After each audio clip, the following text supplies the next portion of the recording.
All right. So, session 1 of Rhapsody of Blood. So I'm going to start off as I generally do and do the safety blurb.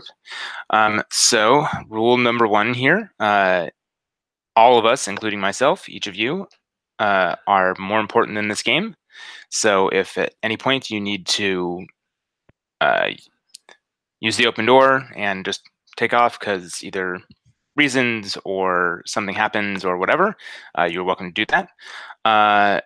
If something comes up in the game that is difficult or problematic for you, we can use both the X card and also script change. You're welcome to use whichever one you feel more comfortable using. The X card is basically you can either say X, you can do X, you can do X in chat. There's also a button on the Roll for Your Party, which will put up a dialogue about to everybody, basically. That's probably the most certain way. So, for example, hopefully this works. Everybody in theory should have gotten something that popped up and said, someone just used the X card, hopefully. And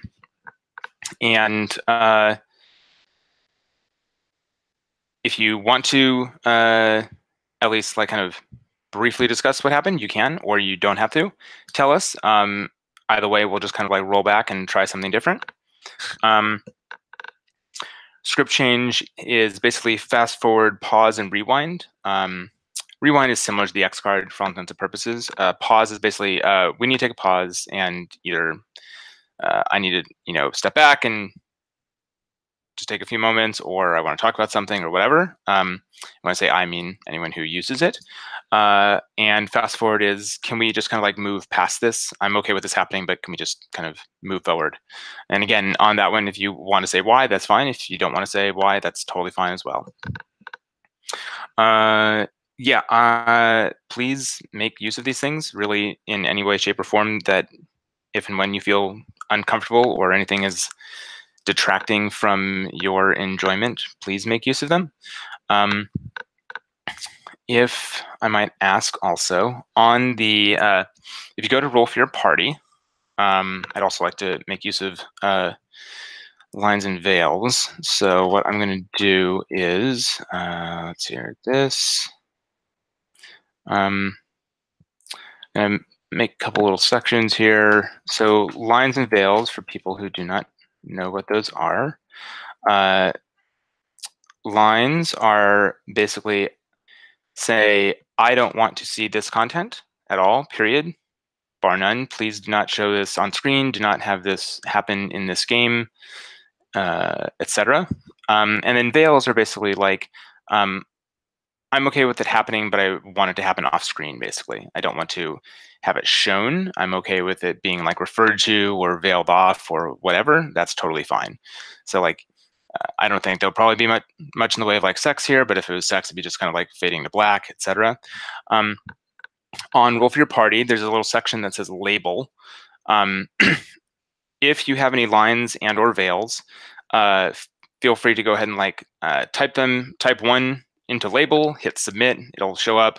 Go ahead and kind of scoot it under either lines or scoot it under veils, and do one for each of the things that you want to line off or veil off. I do it this way because that way we don't have to be kind of like talking about the things that we individually have issues with. We can just kind of like do it anonymously. We don't need to have it connected to anyone in particular, and like it's all good. Yeah, if there are things that you want to do, go ahead and do that.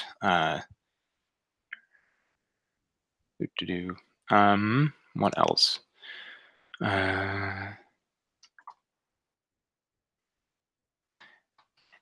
Any questions so far about that?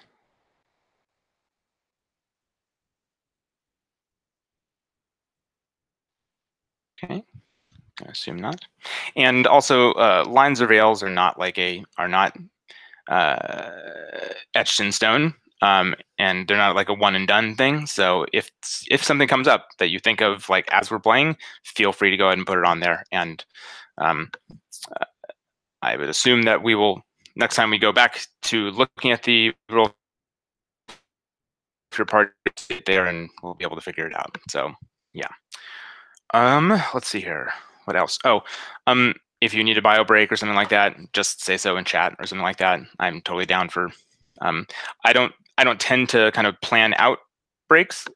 So usually, like when I need to pee, I'm gonna do a break, or if I need to think about something, I'll ask for a break or something like that. So you guys have that latitude as well. If you want to, if you need to go do something, that's fine. Let us know. We'll take a break.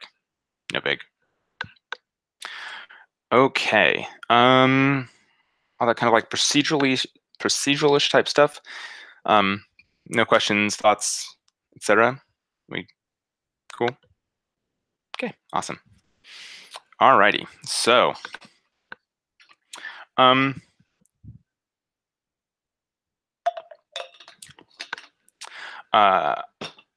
so Rhapsody of Blood, I myself have not played this. I've listened to a little bit of the AP that I guess Jesse was part of, and I started watching another AP, but that's kind of about it. But I think we'll be good.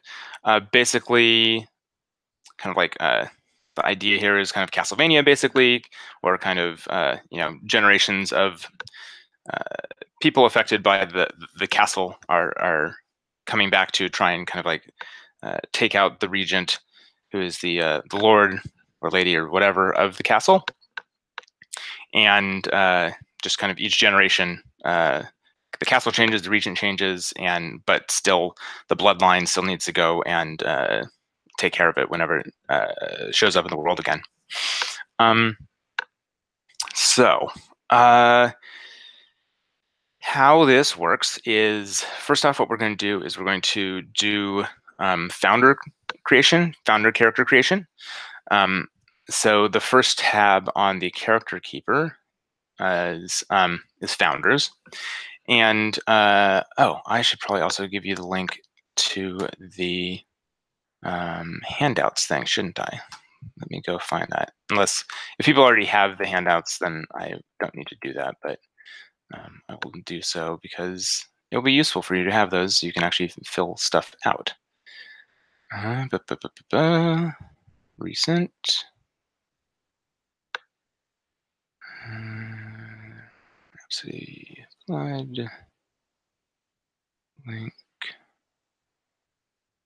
And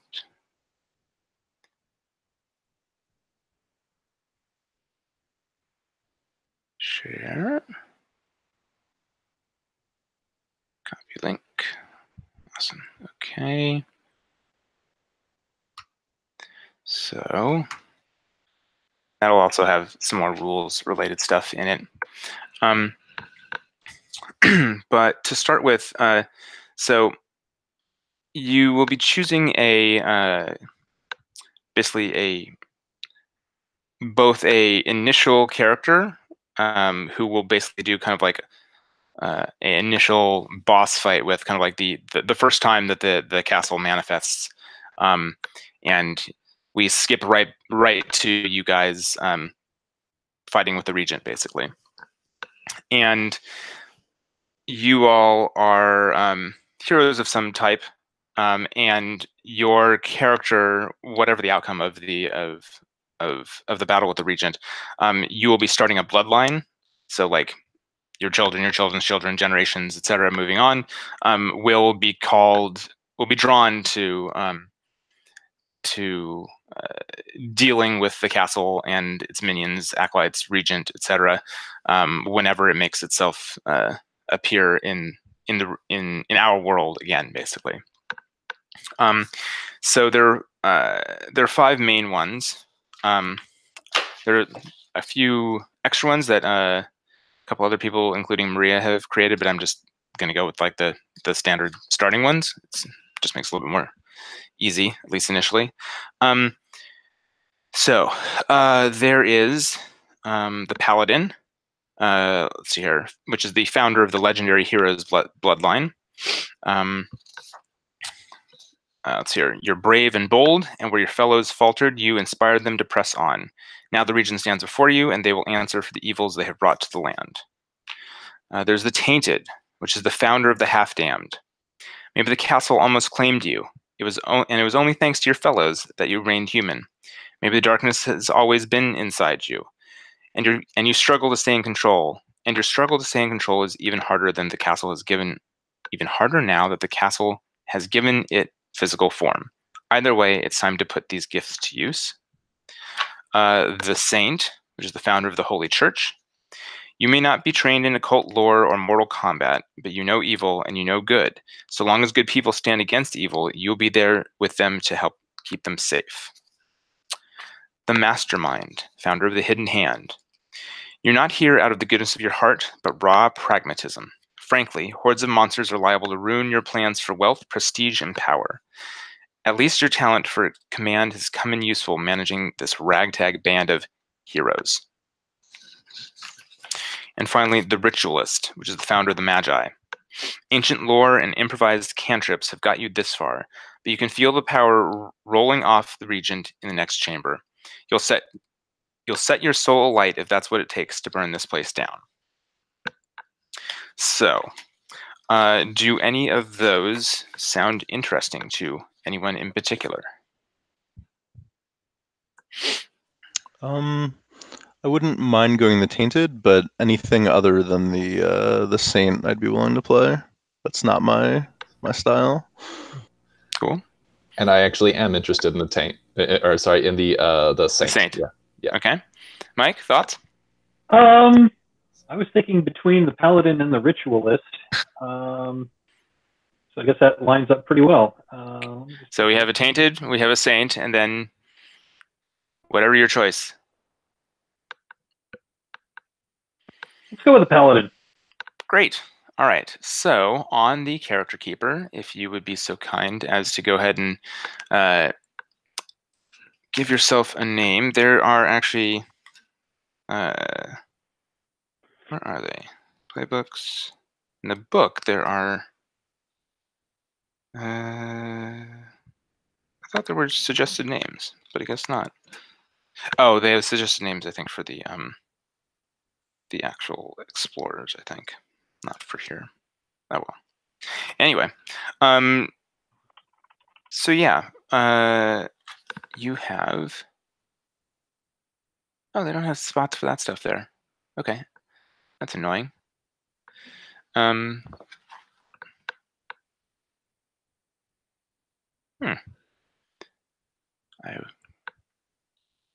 should probably add some more rows.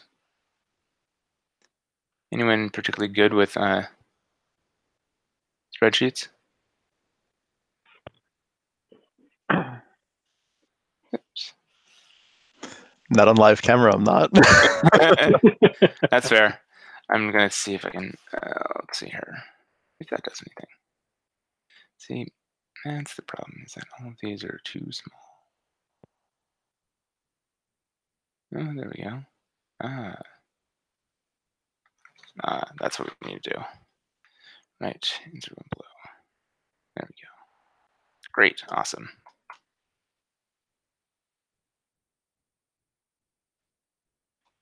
At least now we have some spaces to vaguely write some stuff in.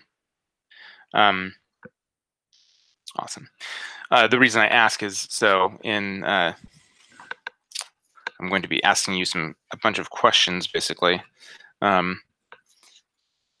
Not just kind of like for making your little choices here. I guess you have that on there as well, don't you? Okay. Reach. No? Huh. Okay. They have some stuff here. I'm looking. It looks like the character keeper I didn't build. I think this is I think this one is Maria's, if I remember correctly. And then like the printouts, I mean the sheets from the PDF are also slightly different from what is in the book. So it's all kind of across a few different things here. Yeah, that can happen when you're working with a game that's fairly early in its development. Yeah, well, I mean, in theory, this is done. I mean, this was kickstarted, and like Got it. it's True. this is the physical copy, as far as I can tell. So, all right, Tainted Saint, awesome, fantastic. Paladin, to go ahead and put in your player name and your preferred pronouns, or your correct pronouns, I should say. Go ahead and put those in as well. And then, yeah, so I guess with what is on here right now, go ahead and choose looks if you like. I would either just highlight it or delete the rest of them. You guys have a few different options there. And similarly, you can also go ahead and make a choice for your weapons. You each have a one choice between two weapons.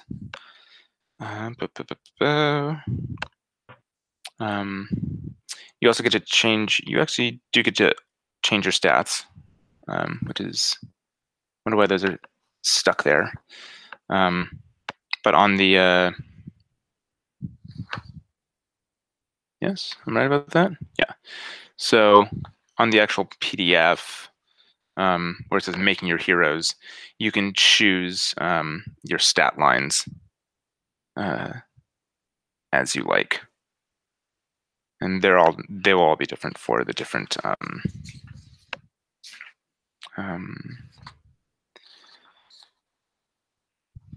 founders. Words. How do they work? Oh, okay. Okay, so there are some suggested names on the PDF. Yeah, but not in the book. All right, good to know. All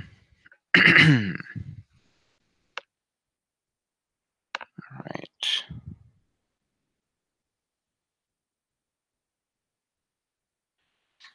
That.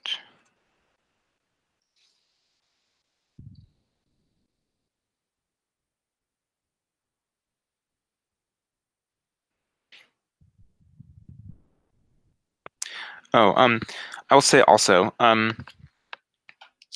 if you don't want to decide on which bloodline moves you want, because it says pick two, and you want to just kind of pick them as we play, so that you don't end up like picking something that you just aren't ever going to make use of, that is totally fine as well.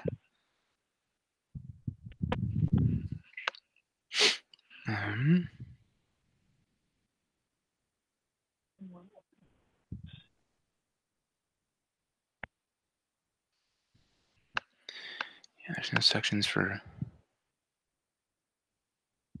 Let's see here.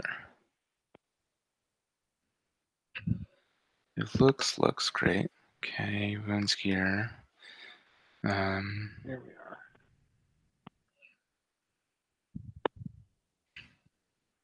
The history and the founders' risk. Great. Yes. Okay, they've got that. Traditions. I don't have that. Okay, so style. Lore. You already have a name.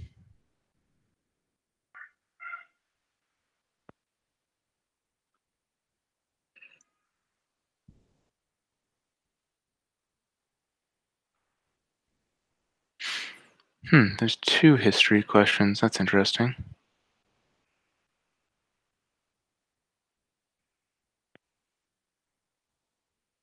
Oh, I wonder if what I'm looking at is oh,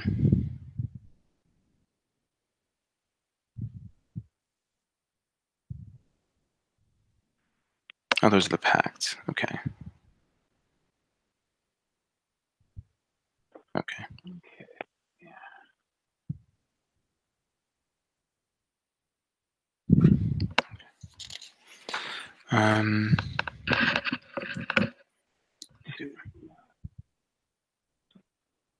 We're just touching the founder for now, yeah? Or are Yeah, we right now doing- we're just doing the founder, and then which kind of also bleeds into like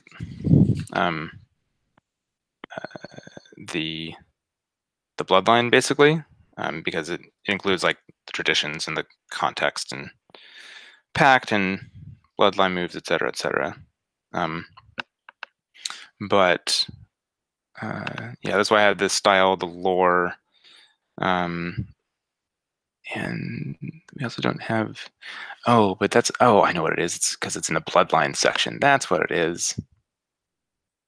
Yes. Why do they have it in 2 different places? Okay. Weird. Okay. Never mind. Didn't need this extra stuff that's going to be in the bloodlines tab. Has the other stuff for the different bloodlines. Gotcha. Okay. Okay, so maybe, I guess maybe we just do the stats, history and whatnot, and then we move forward from there.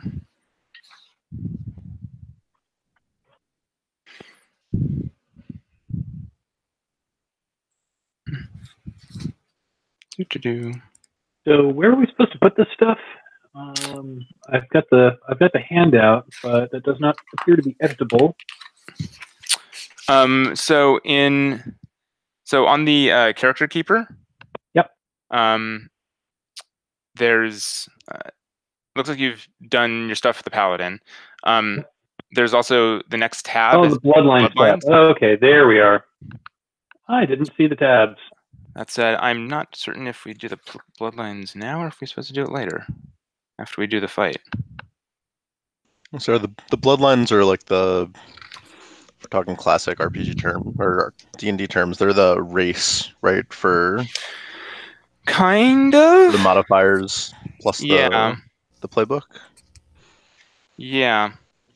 I mean, so if we don't need them yet, I mean, I don't know how everyone else feels, but we can always wait till after we jump into it and then take a break and.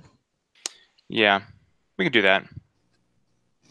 We can wait on we could do the I'm just trying to look and see as to whether or not we need to do the bloodline stuff before we go up against the regent or not. I don't think we do. Okay. I think we can. I think we do. Yeah, the confrontation with the regent, then whatever fallout there is from that, and then I think we do the bloodlines is what I remember. But okay, yeah, that sounds about right. Yeah, I just was uncertain as whether or not you were I was uncertain as whether you were able to do like bloodline moves while fighting the regent, right. But I guess probably not. Iron, mercury, glass, mercury, sulfur. Okay, so yeah, okay. All right, so go ahead and pick the pick those, I guess, bloodline stats, chalices, wands, swords, etc. now. Actually, we don't need to do it right now. Okay. We can stick just with what the founders have. Okay. And I was incorrect about being able to change those, so those are all static. Okay. So yeah, let's do just the I guess the little history part, and maybe looks and stuff like that, just to kind of like get a feel for these for our founders here. Okay, so I'm gonna go in reverse. Well, I will go with, all right. So Ben, you have the pact, the Way of the Red. One of the other founders is helping you keep control. Give their bloodline 2 pact on you. You say how they're keeping you sane, and they will say what happens if they stop.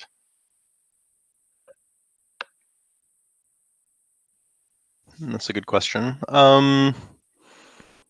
Let's say the same. I think that's a good option for this. Okay. The holy the holy word keeping me bound.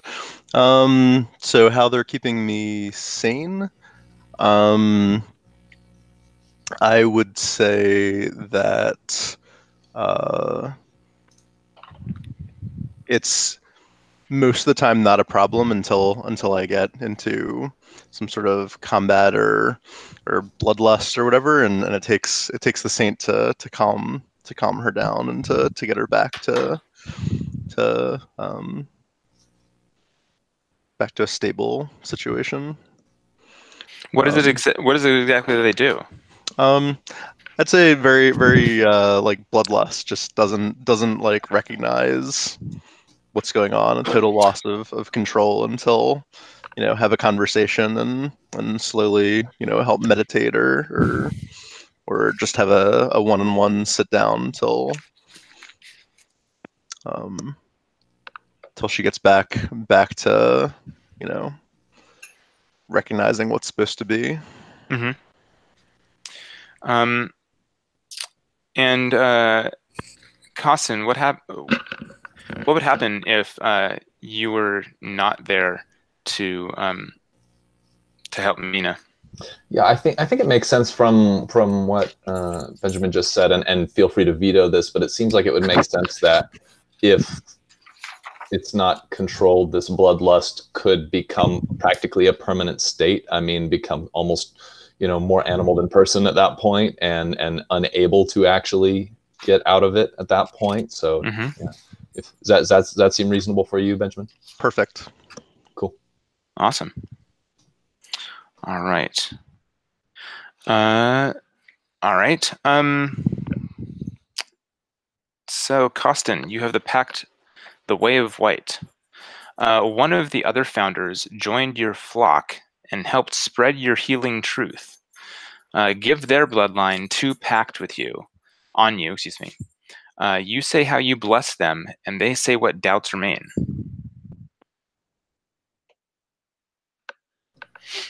Let's see. I think it makes most sense to have the paladin be that. Does that work for you, Mike? That totally works for me. Okay. Let's see. Yeah. So you get 2 pact. You get 2 pact on me, and let's see. How did I bless you?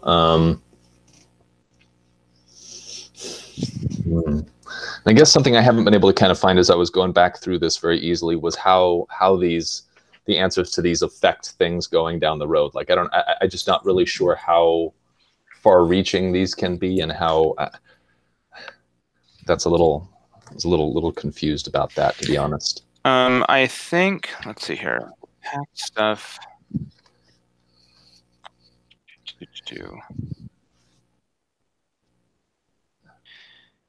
Yeah. So I mean, pact is spendable in a number of different ways. Generally, it's okay. Let's see here. Okay. I guess it's just how I blessed him. Would that be more? I guess just parsing that, would that be more the mechanics, like what kind of blessing ritual or whatever I did, or what the blessing's effect would be? I guess is my question. I would say more like what the actual ritual was. Awesome. Okay. Well, I'm going to say, and you let me know, Mike, if this sounds good, that I think the particular religion, or at least the way that these blessings occur, is actually a blood ritual of some sort, where it's kind of like personal self-bloodletting in order, like as a purification, if that makes sense. So it was probably a ceremony where you have a ceremonial dagger in your hand kind of deal, bleed into like a little basin or something like that, and that's supposed to be drawing out impurities from you as far as spiritually, blah blah blah. Seem okay? Creepy. I like it. Yeah, yeah. Especially with this game, my brain tends to go towards the creepy stuff. That if it becomes too much, please reel me in. Okay, absolutely. Okay. And so now, Valeria, what doubts remain in your mind about about Costin's religion and its power and ability and effect on you? Keeping with the blood theme, the whole concept of like a good healing religion focused on blood.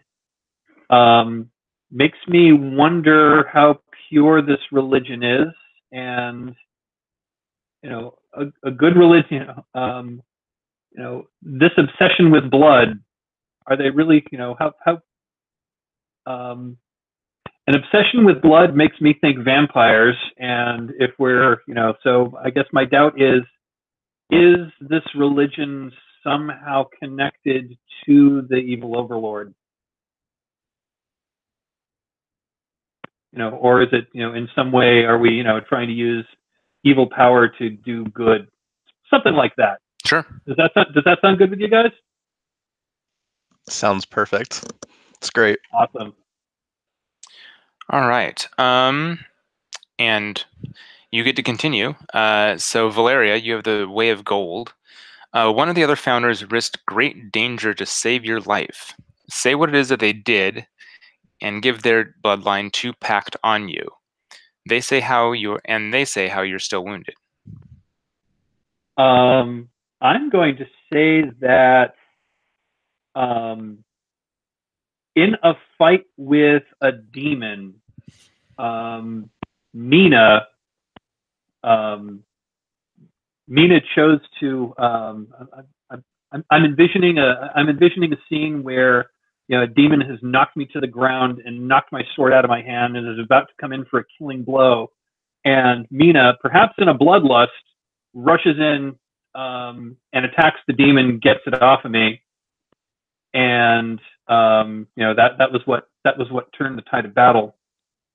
Mina being, in the meta, Mina being someone who was tainted, goes and attacks the thing that had tainted her. Sound good? That work for you, Mina? Yeah, absolutely. That's good. Cool. And Mina, how is it that Valeria is still wounded? So I think it would make sense, given your description. Maybe used to be very sword and board, and trying to protect against this giant demon. Maybe broke your shoulder and broke the board, broke your shoulder.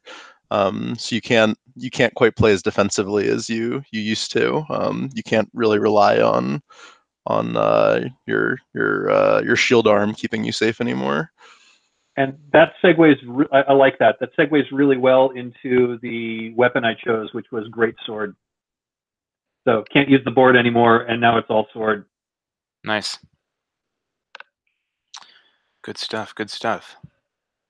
Yeah.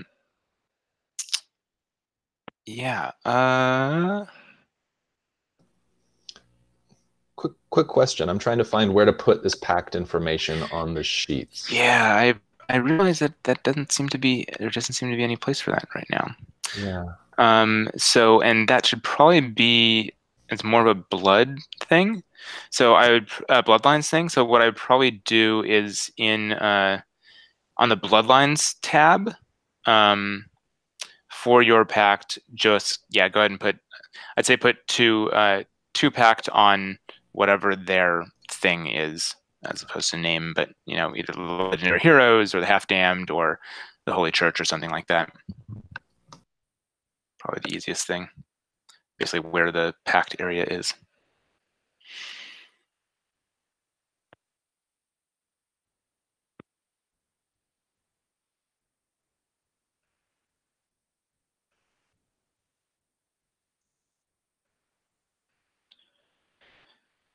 Okay.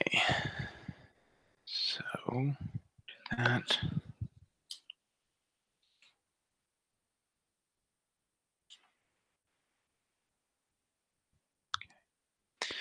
All right. So,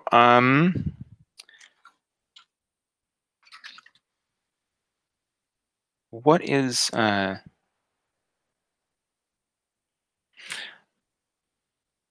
love to hear a little bit of just kind of like what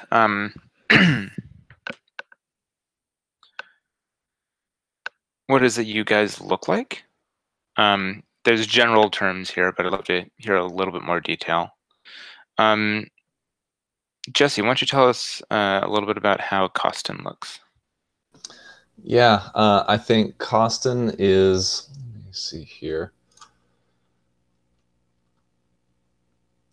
I think he's like kind of gnarled, old, like older. I'd say kind of probably difficult to determine age. I would say probably wears kind of a shabby robe that kind of comes down and might even go over his eyes, just for if we want to have dramatic, kind of a look of an old wizened religious figure here, but wearing very very ratty robes that just kind of exemplify a lack of ostentation in the religion, kind of a very Spartan look, and maybe even like self-deprivation kind of things for spiritual purity, that kind of deal.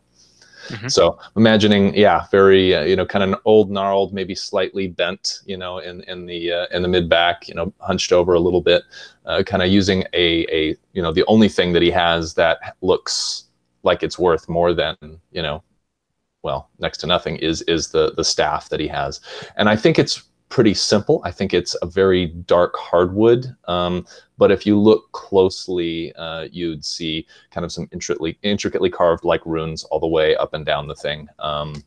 Looks old, looks worn, but it definitely is like high quality, and you can still make out those runes if you look kind of closely. Cool.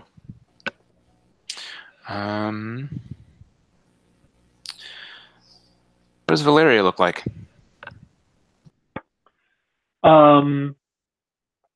I'm thinking to a certain extent, kind of like classic paladin.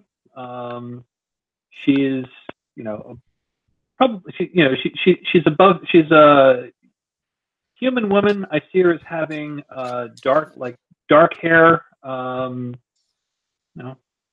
of like bronze, like kind of like bronze skin. So perhaps perhaps like from the Iberian Peninsula, that sort of thing.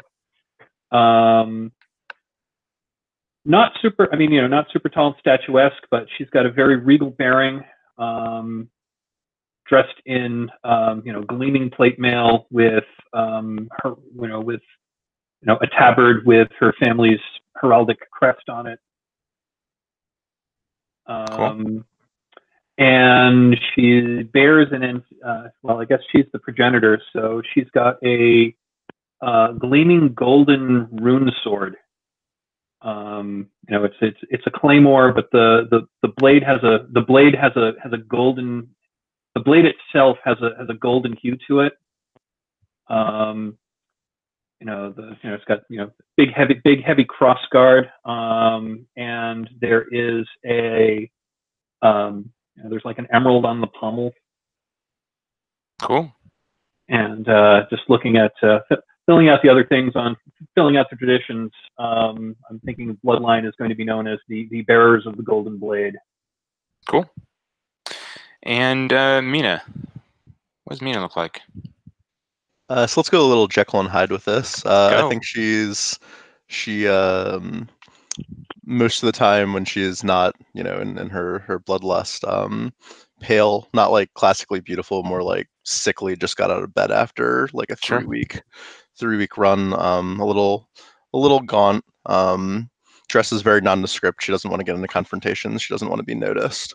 And then when she's in the thick of things, very 20 Days of Night, fingers lengthen to claws, teeth get sharper, eyes go black. Nice. Awesome. Okay, so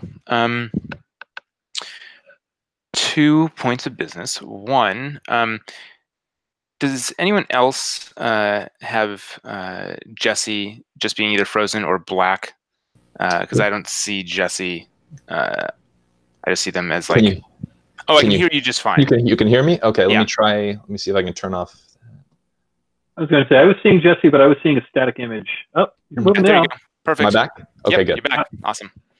Okay, so that's out of the way. Awesome. I'm glad you didn't have to like drop out and drop back in. It's always a pain in the ass. Okay, so that's part the first, and then part the second. I would say, why don't we do like a 5-minute break, and then we can come back and hopefully you guys can do your business with the Regent. Sound good? Okay. Sounds good. See you guys in 5 minutes or so. Okay.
All right.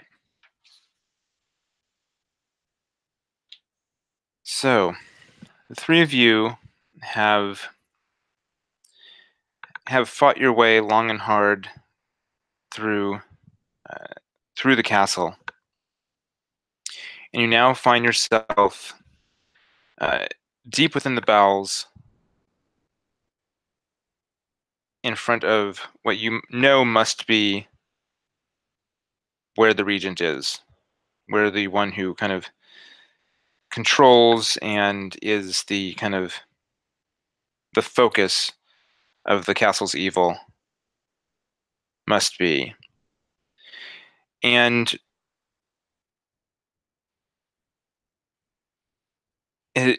it's down a long passageway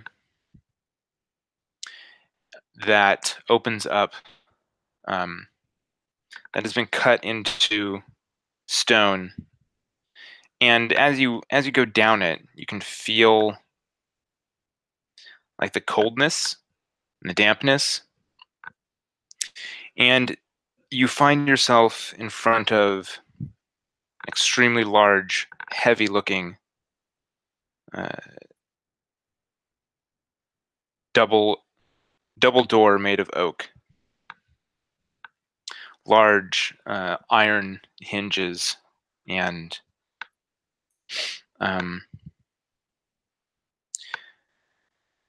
now it's for one of you to break the seal on the lair of the regent. What, knowing that you're about to face like the final battle of this long, hard war,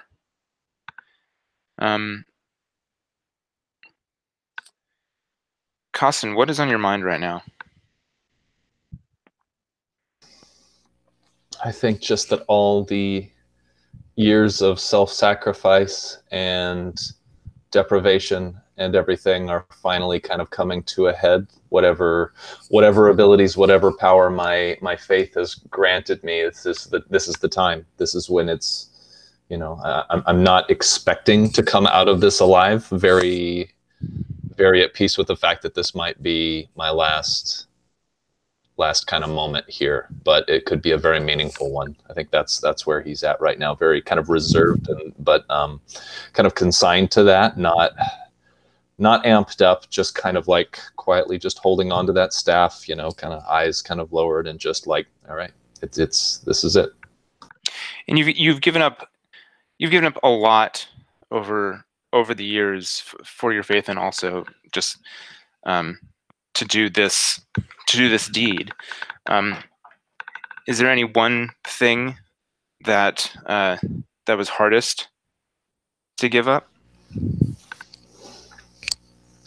I think Costin left a family, like probably had a wife and kids, and realized that was one of the biggest sacrifices he could make, and he did it.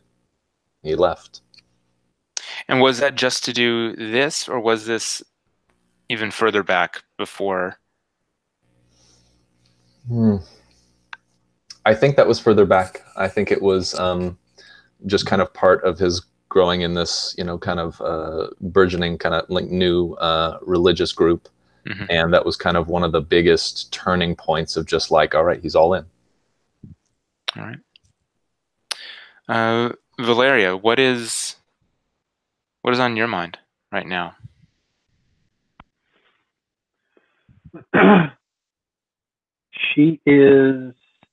Valeria is steeling herself for the knockdown drag out fight that she knows is to come on the other side of the store. She is reflecting on her many years of training, and is really hoping that her training is going to carry the day. And is afraid that it might not be enough. And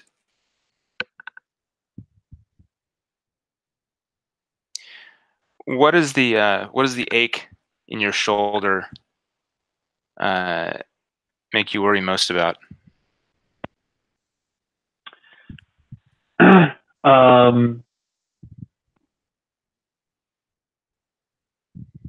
I think that old injury is making her worry that she's just not going to be strong enough to get through this fight, and she is really hoping that that injury is not going to cause the downfall of not just herself but of her companions. All right, Mina, what's on your mind?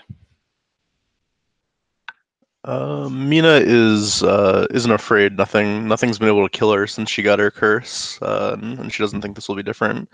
I think she's worried that that even if they win, the curse won't go away. This is kind of her. She's gone to priests and of many religions and hedge witches and sellers of snake oil, and nothing's done the trick. And this is the last chance to be free of it. So she's just hoping that no matter how this goes, maybe she'll finally be free of the curse.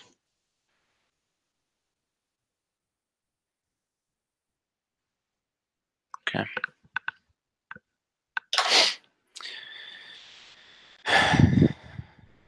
So who's going to be the one to open the door, and how are you going to do it?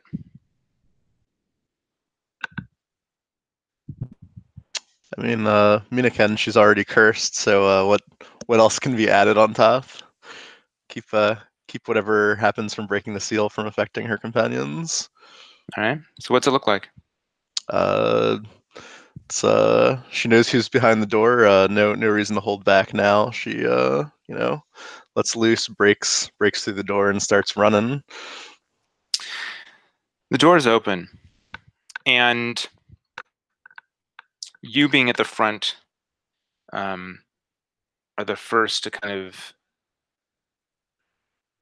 see what is there. And the first thing that hits you is unfortunately familiar. And that is the smell of the blood of people who are afraid for their life. It's a smell that you've smelled in the past when things have gotten out of hand, shall we say. What you see is not a lot, but you can sense, both just by the sounds and the echoes, this is a very large cavern of some sort. It's dark, though there are numerous kind of fire pits throughout the cave. So bright lights and then kind of like going off. So there's a lot of shadows, but there's also lots of areas of light where there are these fires. And your eyes are relatively keen, and as is your sense of smell. And you can you notice when the shadows, when the flames kind of just slightly move in one way or the other, and you can see just barely peeking out from the edges of the shadows into the light of these fires. Torn up hands, torn up legs. There's definitely something has been torn up, many somethings, many someones here.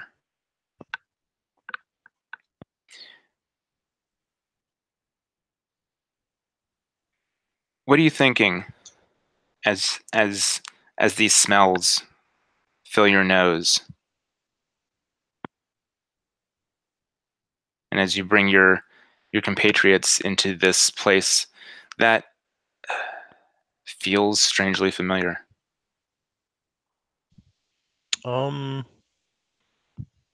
Probably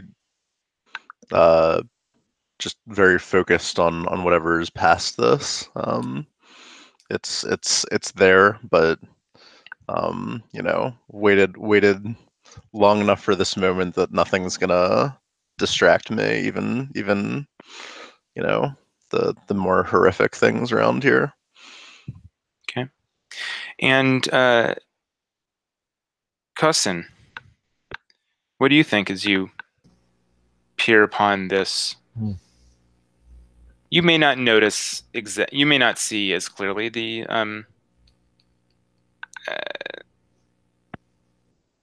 bodies, but what are you thinking as you see this this room, this cavern of darkness, but Sure. it's fires?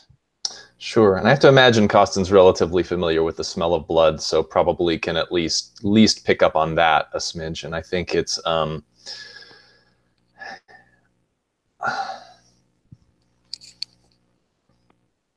I think it's a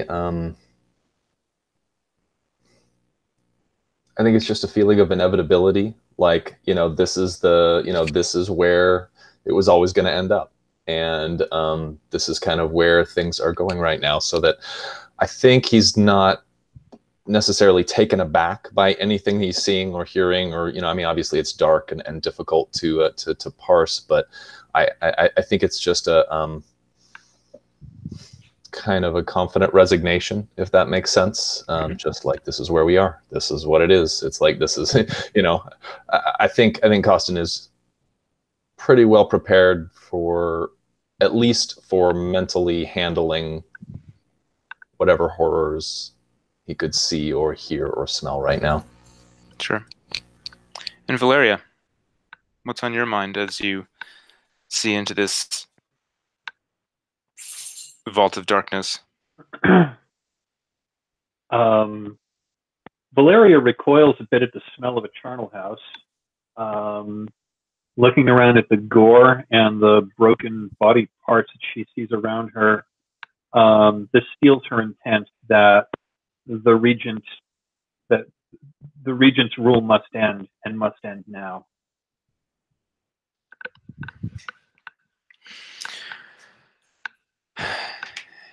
As you all make your way into this cavern,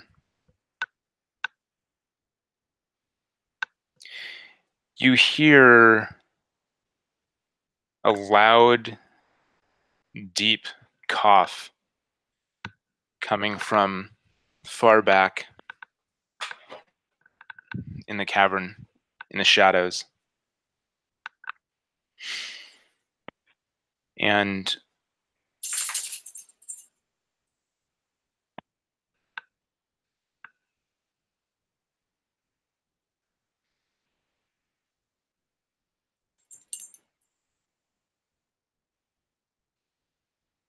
a voice, deep and resonant, says,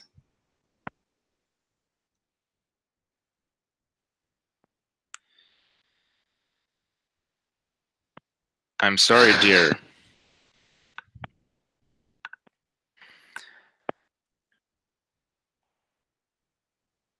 There is no cure.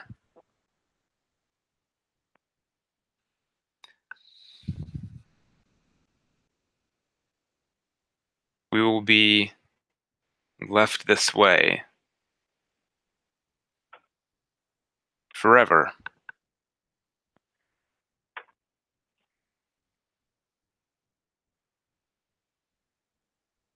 and there's a deep growl.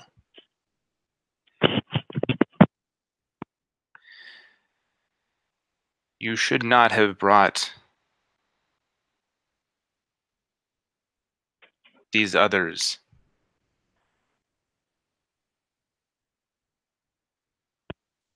They will just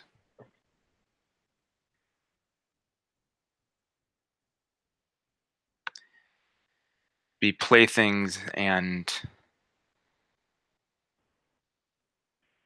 meals.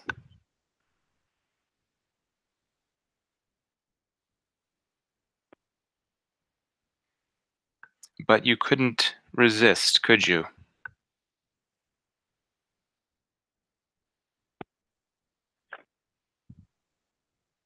And you hear heavy steps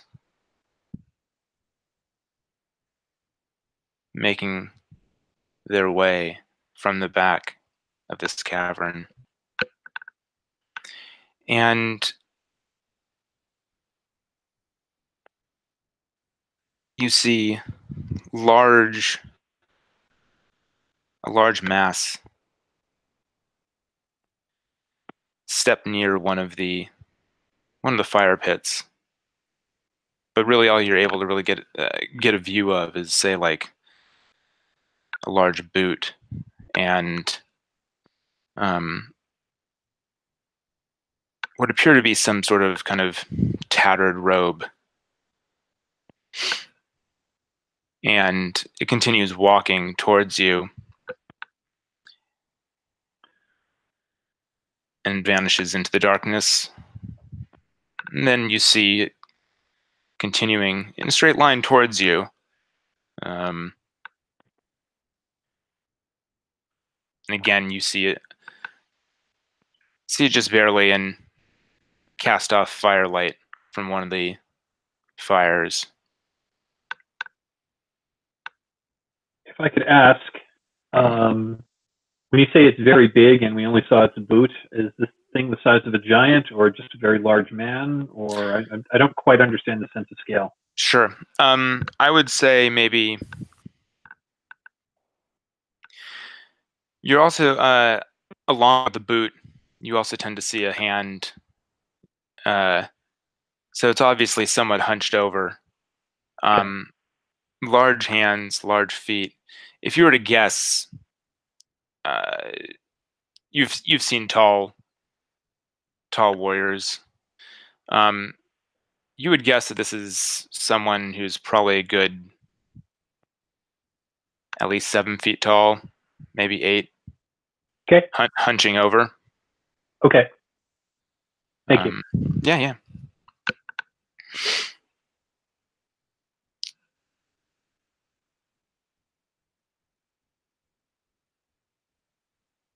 At this point, Valeria would have her sword out and in two hands would have it pointing at wherever she last heard this creature approaching from.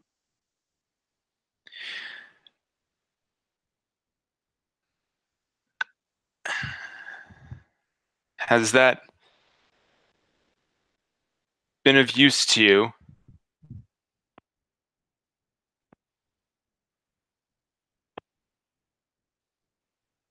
In your travels and travails, trying to stop what cannot be stopped?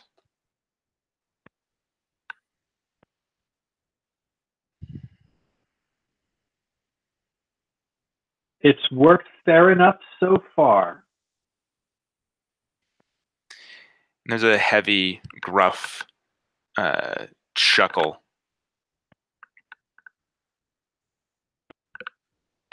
And again, boot in hand comes into light. And now you can see that there's something has changed in the hands. They've gotten much hairier. The fingers have lengthened. The nails have sharpened. they're not quite, and the hunch has gotten more pronounced.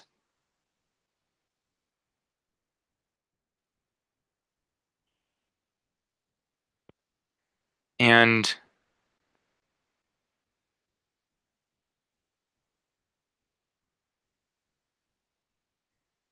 the feet keep walking,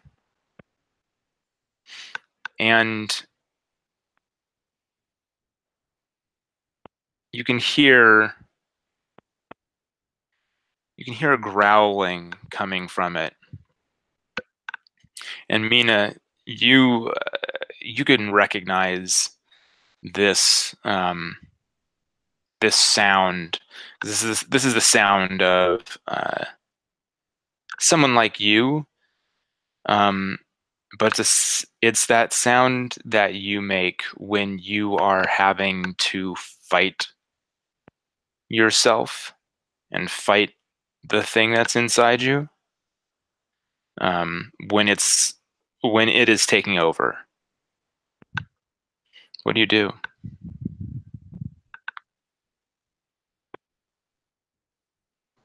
Well, I'm not taking the line about I'm stuck like this at face value. I'm gonna use the face of evil, and there's a bunch of dead bodies in here as far as I'm concerned. So I'm just gonna run at him before he's got a chance to prepare to come at us.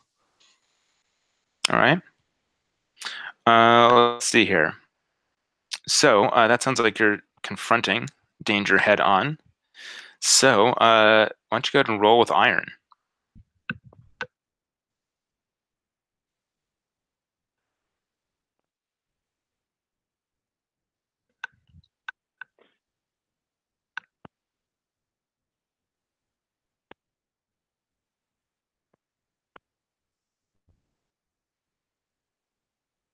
So it'll be an 8. An 8. All right. So on a hit, you throw your foe off balance and create an opening, but take the brunt of their attack. On a 7 to 9, you'll pick one. So you roll with a blow and take 1 less harm.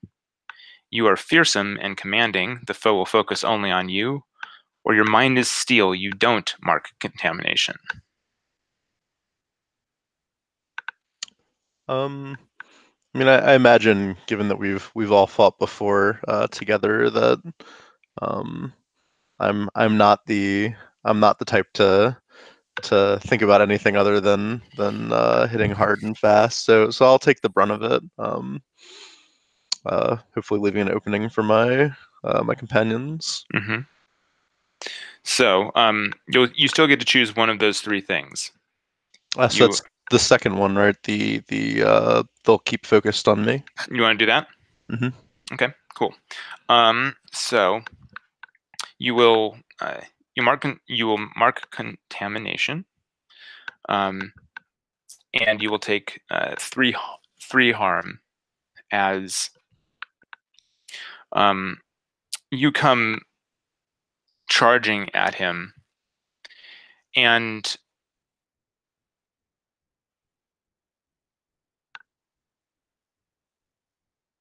it happens in the darkness because he knows that you're coming. You're charging at him, and you can feel that you connect with him, but it's brief, and the speed that you are going,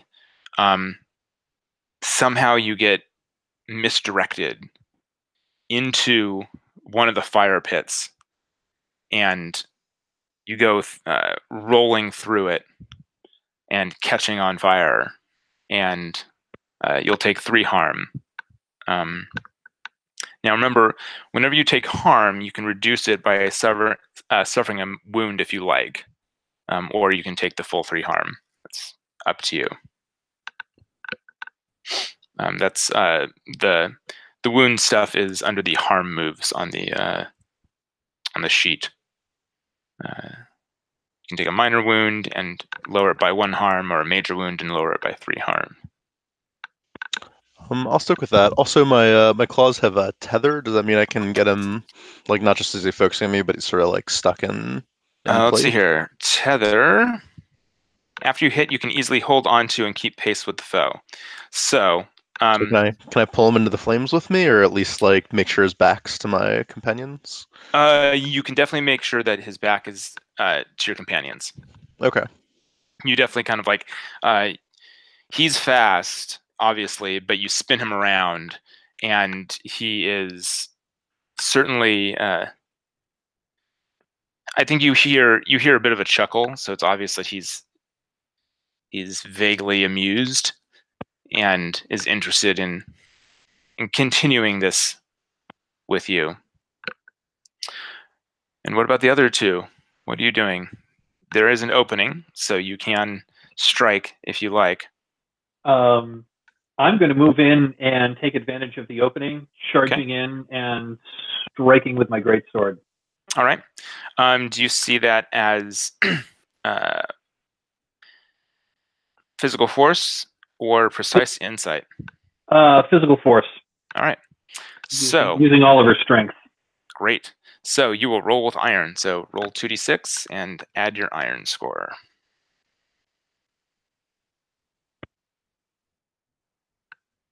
Oops.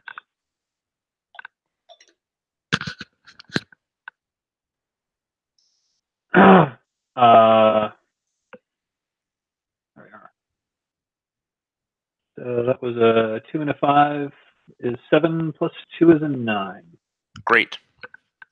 So that is a hit. So the opening is now gone, but you do destroy one of its qualities. Okay. And yeah. So you end up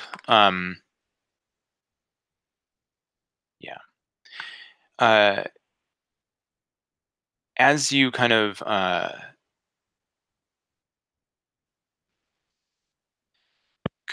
cut him with this greatsword, you feel a connection to not just through clothes and skin and muscle, but you also feel as though you've obviously connected with something metal, something and you cleave right through it, and this this chain drops from his body onto the ground, hewn in half. Okay. And as it does, all of the fire,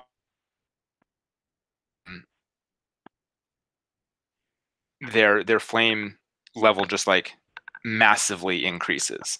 It's as if they were previously. It's like they were bonfires, but something was keeping them just tight down, and now that is no longer there, and all of these fires just burst up, and the room is much more fully lit. You can see the roof of the cavern. You can see the walls. You can now also see the tens of dead bodies torn apart all over the place. But you can also now see this hulking just beast. You've cut through the back of their robe, basically. Strangely, the robe looks very similar to kind of like the very aesthetic, kind of crappy look of Costin's robe, but it's torn open, and you can see just tons and tons of fur on the back of this thing. And now on a 7 and 9, I pick 1.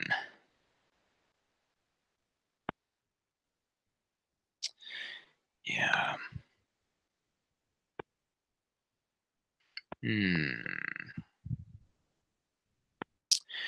Yeah. He roars in pain. And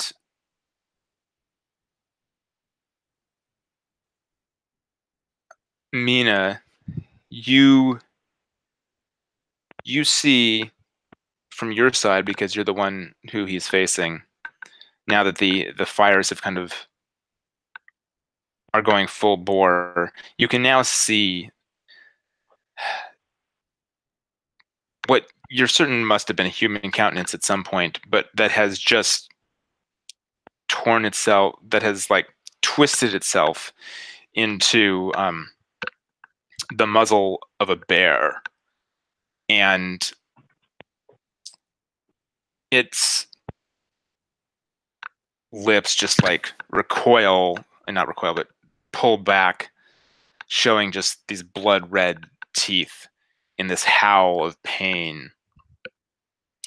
But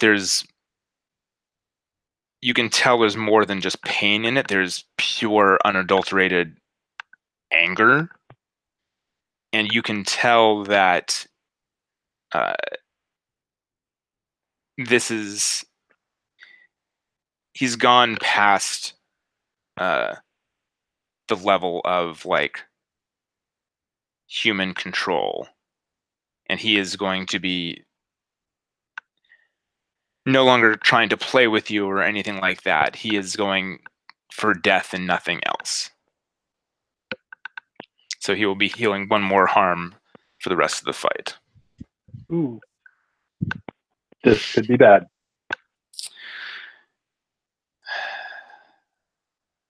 Kostin, Mm-hmm. what do you do?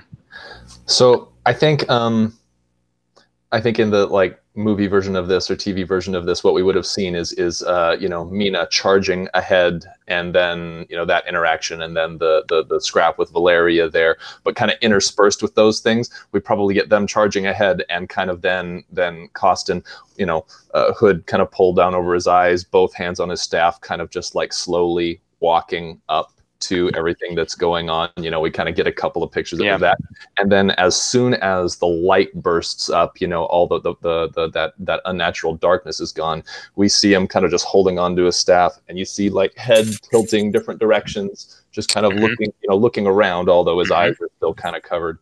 I think is really just looking for any kind of weakness, any kind of weak spot that he can picture, either probably in the environment. I think just kind of looking to see what here can be used against the regent. Of course, that sounds like you're lining it up. Why don't you give me a roll with glass? Sounds good. My glass is +2. Fantastic.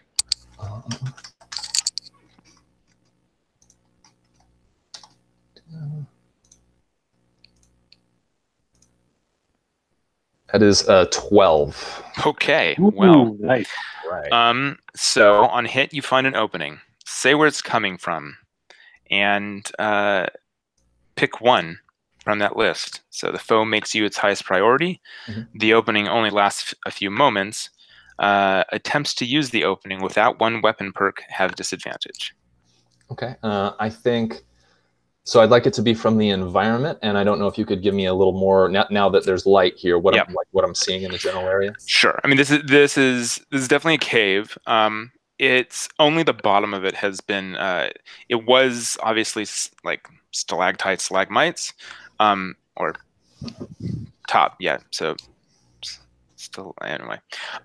Anyway, the ones on the bottom have all been blown away and like sanded down and whatnot. The ones still exist at the top. So if there were some way that you could break those could certainly do some damage. Yeah. Okay, that's perfect. Yeah, then I'm interested in the so as far as picking options, I would pick probably the opening only lasts a few moments Okay. because and it'll only last because I'm actually going to have to vocally talk to my companions here, and I think kind of holding onto the staff, you'll see like my bony hand like pointing up at that stalactite up there, and just saying Mina, Valeria, there, and just kind of pointing at one that's just right above him. Right. All right. You have an opening. Who's going to take it? I'll go for it and strike him where it counts with my sword again. Okay. I'm envisioning, I'm envisioning sort of like an acrobatic roll, stepping up to where Kostin made the opening, and then another violent series of flashes. So I'm going to strike again. One thing I will say is it seems like Kostin was trying to signal to you that there's that making use of one of those stalactites. Okay. I guess I misunderstood. Making use of the stalactites. Can I reach those with my greatsword? Possibly. You also might be able to say, I mean, if we want to just go full on, cinematic, maybe you hurl your greatsword at hurl my greatsword. I like that. Hurl my greatsword at the stalactites to have them fall down on top of him. Yeah. So I would say that would probably, I don't know, is that physical force or is that precise insight? I'll let you guys decide. I don't know. I was thinking let's see. I'd say either works. It's either hitting the right spot to make it fall or just hitting it so hard the thing collapses on him. I'd like to go for hitting it so hard it just collapses. Good. Let's do it. So roll that. So roll with iron, yeah. Ooh, 9 plus 2 is 11. Fantastic. All right. So, all right. You said 11. You said. Yep. Awesome. Okay. So, yeah, I think we see you just kind of like step up and hurl your greatsword through the air, and it just finds the right spot at the top or the middle of this giant spike of stone, and we see it crack, and come falling down. And it does not like spear him directly, but it's obvious that he is slow.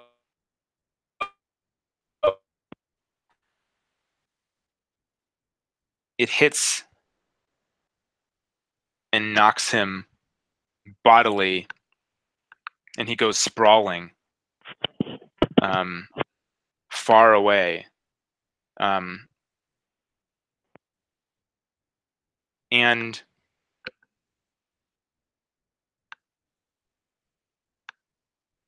there is you're not sure if it's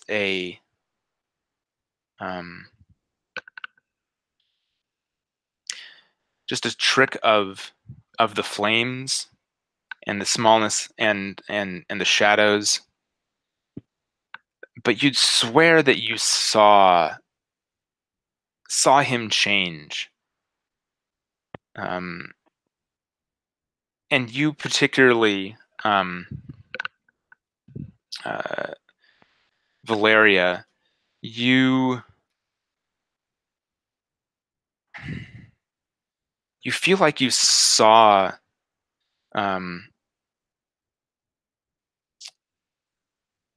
you said you had a wife and kids? I did not. Oh no, that's Costin. That's right. Yeah, never mind. So right. So you saw But I've got I mean, if you're looking for family, I'm seeing as Valerius from kind of a long and proud like warrior tradition. So sure. he's got family back up wherever that is. Yeah. No, I think I'll go a different direction. Okay. But you see his body just briefly like change into the body of like a small woman. You see him change into an old man, and finally you see him just kind of like turn back into this bear beast thing. But it happened very quickly, but you know that you saw it. And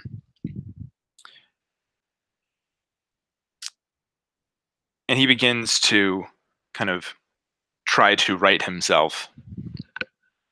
What are the other two of you doing?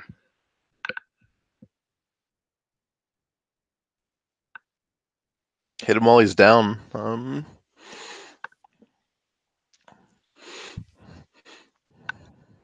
So you're gonna run over there and confront? Mm-hmm. All right. Hopefully not with my back to the flames this time. Yeah, might not. So why don't you go ahead and give me a roll with iron then?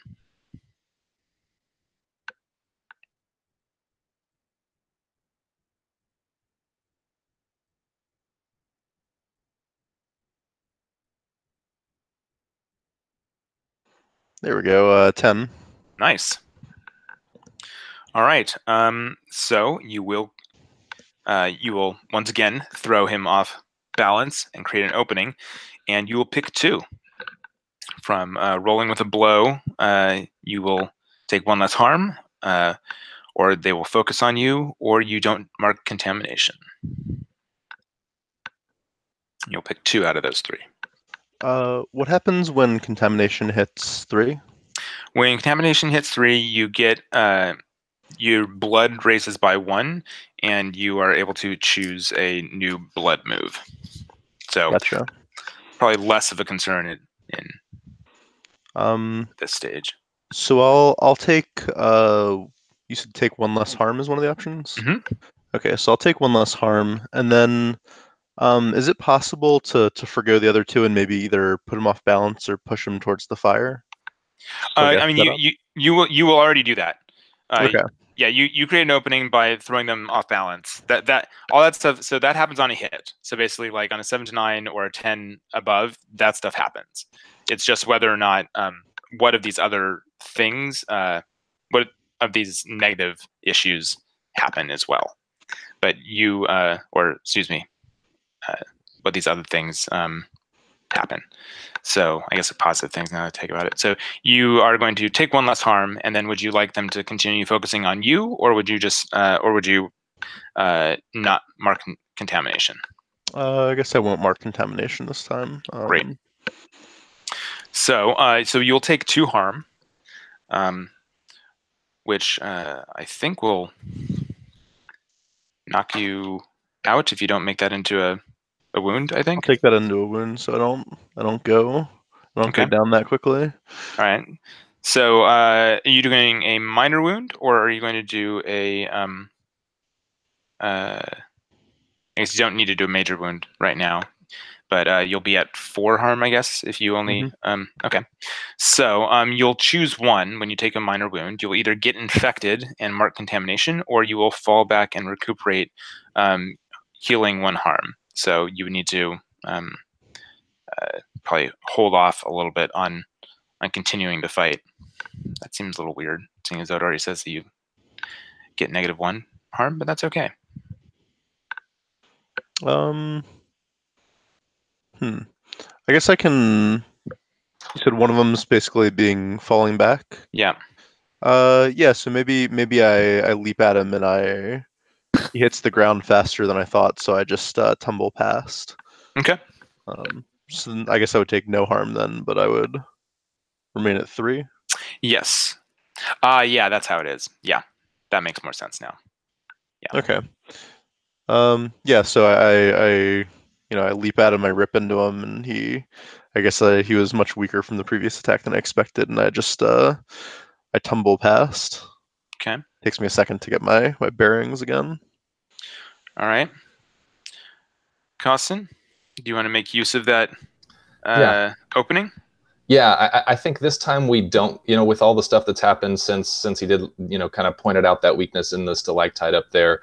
I don't think we get, we see all that happen. We don't get a vision this time of him like walking, but I think we kind of, once we realize that he's basically standing right next to the fallen, regent, we realize, oh yeah, he's been slowly making his way, exactly where. Nice.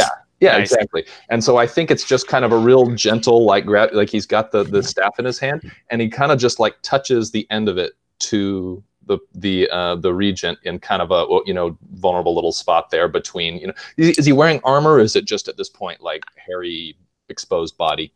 Hairy exposed body with the rags of this sure of this garb on him. Okay, so I'm imagining him just kind of touching this right to kind of, side, ribs kind of area. And I think what happens is like those runes in the staff kind of flare with like red light in there. I think it's probably pretty clear that this is, staff kind of strengthened by blood ritual and whatnot. And it has the holy tag. So it causes intense pain to the regent. Nice. Yeah, so that sounds like you're striking. Yeah. And it's brace. You stand on heading. Yeah, okay. And do you feel like you're doing, is that precise insight or is that sorcery?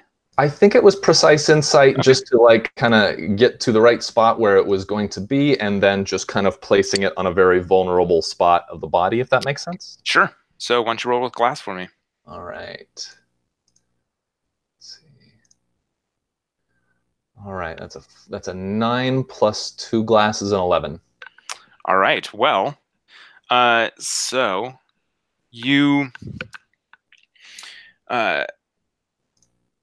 at the first touch, there is just the howling gets so much louder, and the runes on this thing start to glow. And you weren't expecting it, but the location on his torso just starts blackening and burning. And as you stand there, slowly, just this kind of cleansing fire emanates out from where the staff touched him, and he catches on fire, and he burns, and he rolls, and when it's all over, there is just this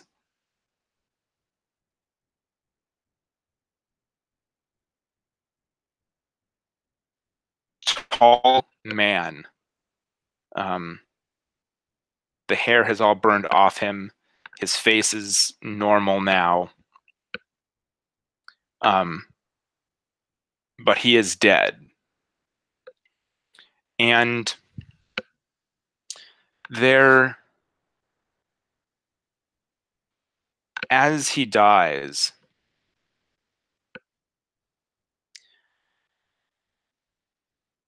you start to feel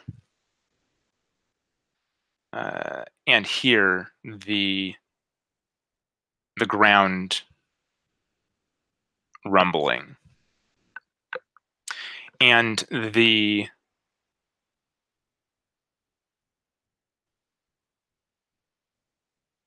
flames of those fire pits, they're kind of arrayed around the room. They flare up, and against all possibilities of physics, their flames kind of as if there's wind or something from all directions, they start to flame into the center of the room. And the flames meet, and this bright white just ball of something starts to appear in space there. And all of you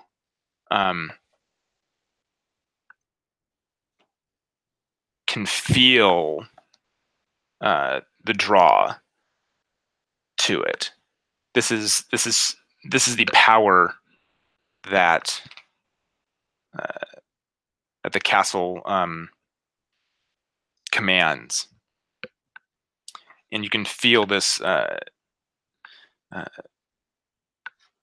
You can feel yourselves drawn to it, and you know that there is that there's power here.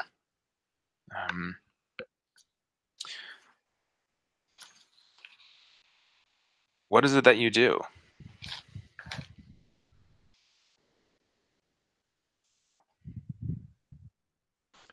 My answer is going to depend very heavily on what Costin does.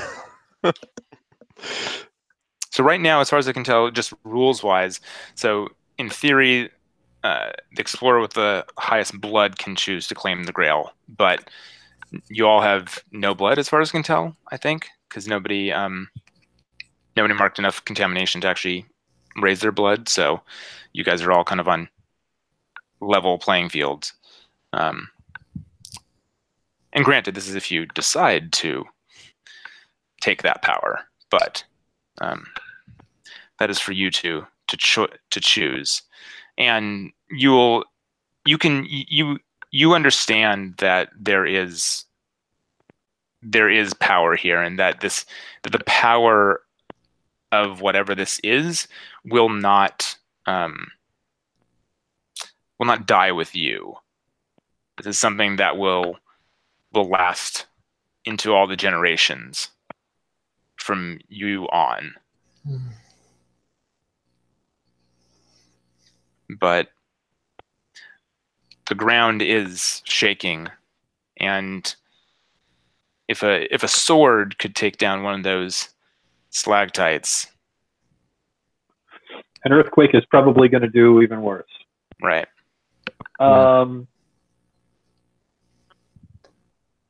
So I will say that Costin is definitely walking towards it and intends to claim the Grail, but that's very up to let's see what happens kind of deal. Mm-hmm.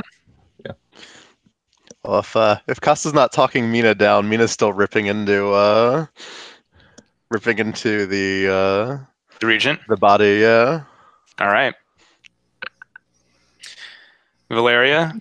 I think Valeria also feels drawn toward the power, but more cautiously. So she will also approach, perhaps a few steps behind Costin. And on the way, she'll retrieve her sword.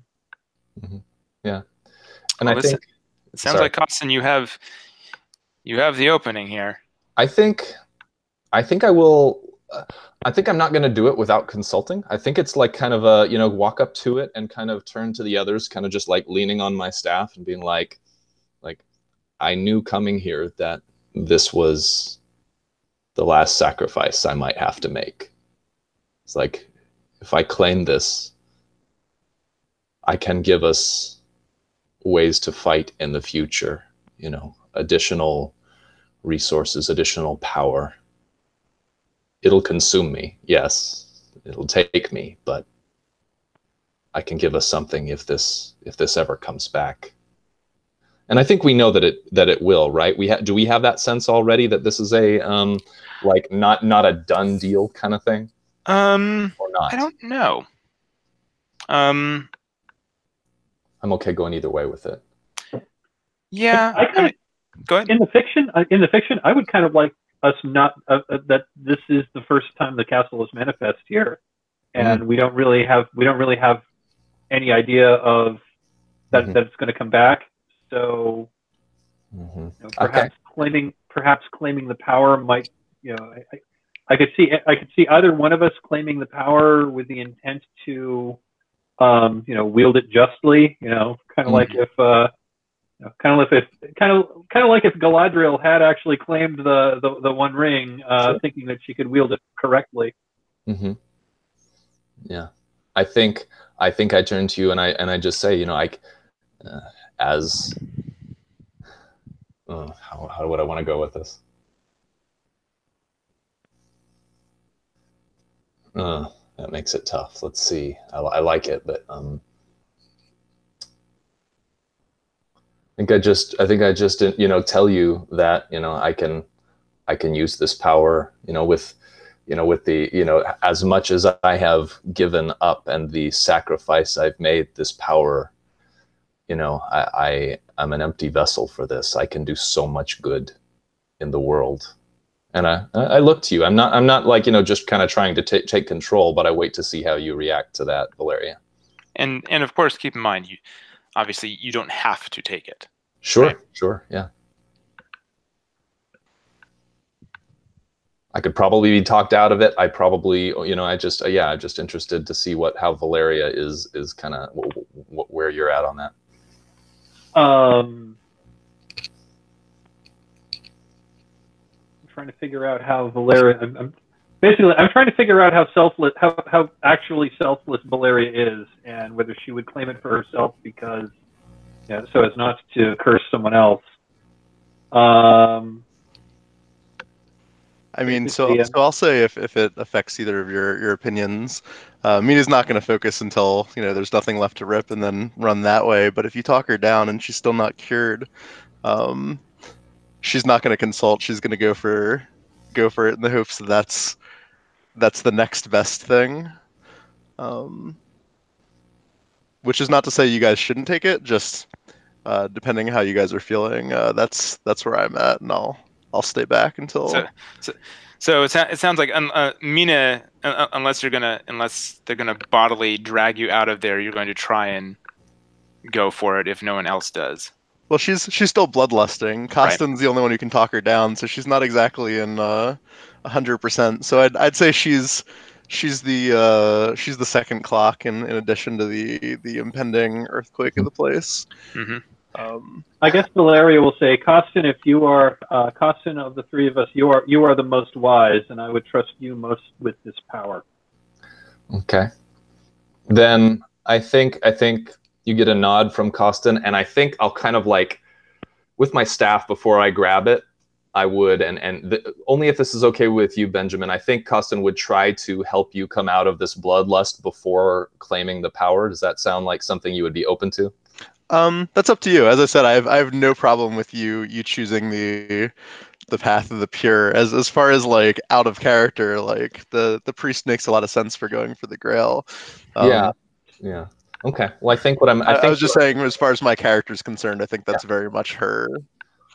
Makes sense. Yeah. So I think just we've got Costin kind of surveying the situation here, and just I think takes the staff and maybe like taps it onto the ground hard enough to kind of make just like this strangely reverberating sound, and just says, Mina, remember who you are. Just trying to pull you out of it, and then I don't know how that affects you, but I'm going to start reaching for the Grail. All right. So you reach out, and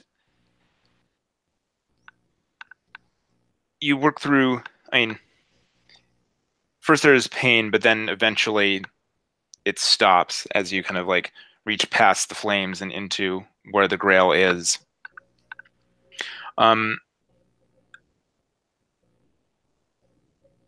What is it?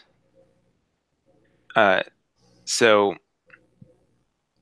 we'll let the mechanics then inform the fiction here. So you get one wish from the Grail. Life everlasting. Your character may return each generation and cannot die. Resurrection of the dead. One person of your choice is returned to life. Insight from beyond. Gain a new bloodline move. Wealth of kings. Your bloodline gains 5 relics. Peace on earth. each bloodline gains 1 relic, and you gain 1 treaty on the others. And then purification, remove a blight infected by a previous region, but that's not really useful here.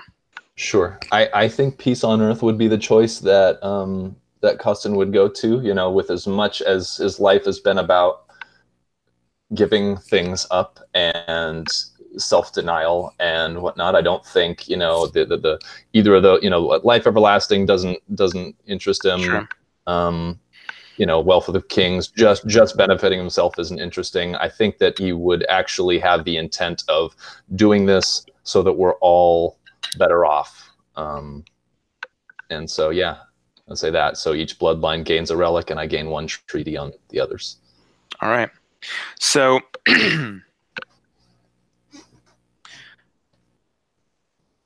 yeah, I think, right.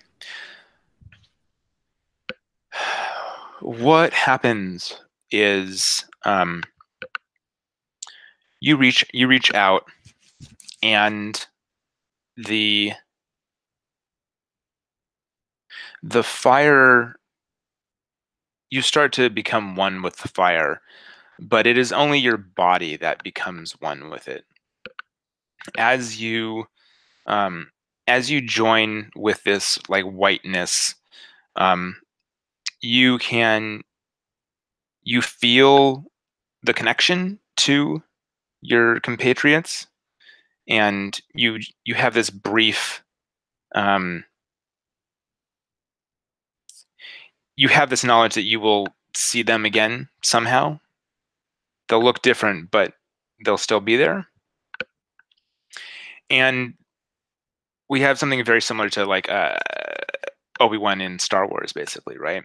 So like you just become one with the Grail, and then you become this white light, this body of white light, and then it just kind of like blinks out, and your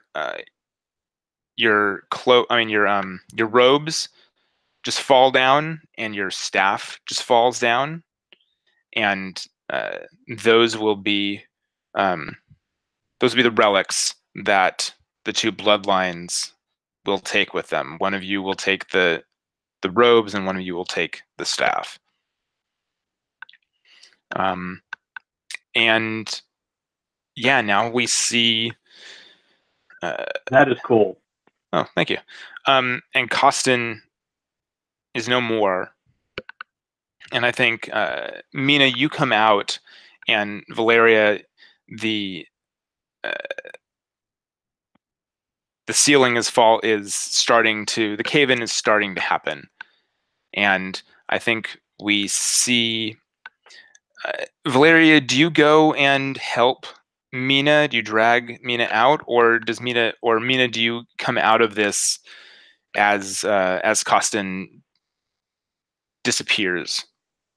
I'd imagine she's a bit in a daze, less because of that, more because, like, you know, her whole hope and dream was the curse would be gone, and clearly, not only is that not the case, but now Costin is gone, and so nothing, if she comes again, is that she's aware of can take her out of it. So I think she's just completely like passive, as Valeria, you know, drags her out. Right. Yeah, Valeria gathers up Costin's robe and staff, like heads over to Mina, and kind of gathers her up and hustles her out of this place I'm just foreseeing a very cinematic, but at the same time somewhat stereotypical, you know, like the Bond villain's lair is like collapsing around. Oh yeah. Yeah, totally. And we're you guys running down the hallway. We're running out as, you know, like things fall, as you know, as the ceiling, as the corridor collapses behind us, and yeah, you know, ultimately we make it to the front gate, and you know, like have to, you know, jump across the last part of the drawbridge before it collapses and falls into the moat. Yep. And it's not, and you,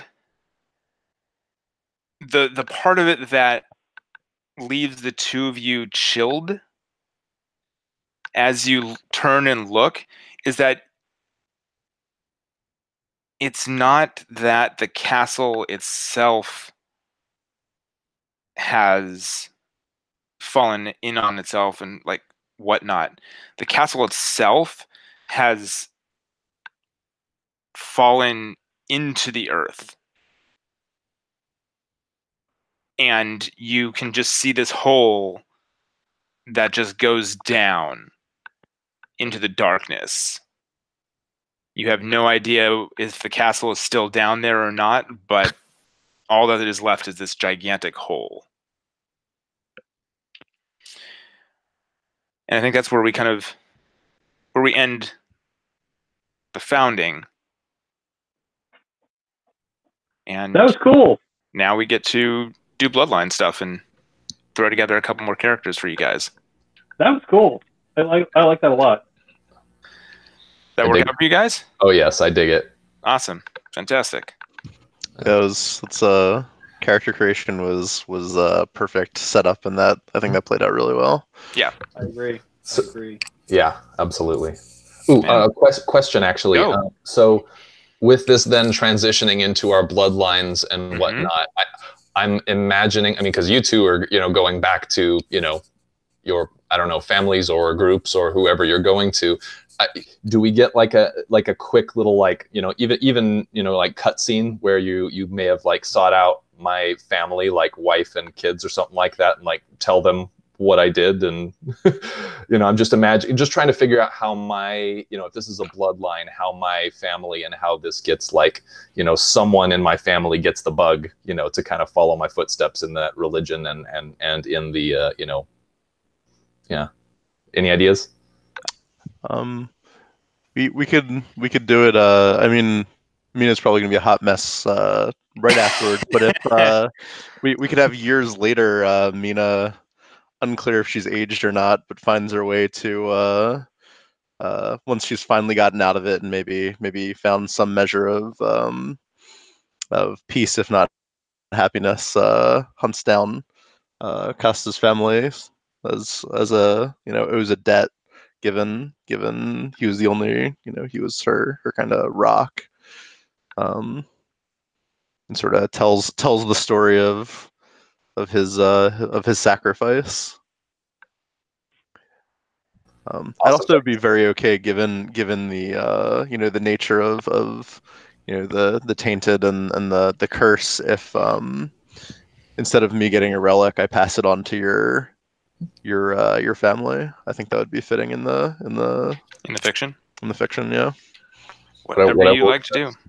If you want to pass the relic on from, or maybe what happens is like maybe you try to pass on the relic and they say like you were there with them at the last, so you should have this. And Jesse, whichever you think is more. I think it's interesting if you try to give it like and then they are like no that's yours and I think that I like that idea more, just as far as that's very cool. I mean, like I even like kind of see it as this kind of, we knew him before this, right? This isn't the man we knew, like this man with this staff or these bloody robes or whatnot. And I also imagine that whatever you keep is like a reminder of how I was helping you kind of keep yourself in check and keep things in under control. So maybe it's a way that you can use to just kind of keep yourself focused on that too. I don't know. And I guess I'm sorry, go on. No, all you. Oh, I was just going to say, for the purposes of the fiction, if both of us are going to take one of the relics, do we want to define who takes what? Oh yeah, that's what I was going to say. I think you should take the robes and I should take the staff, since Valeria already has a very fancy magical sword to pass down. Works for me. Yeah, I like it. Dig it. All right. How are you guys feeling? Do you guys want to do a break before we do bloodline stuff, or do you want to just keep on going? I'd kind of like to take a quick break. Sure. Can we take 5 minutes? Yeah, totally. Awesome. All right. See you guys in 5. Okay, Turn 5. 5.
All right.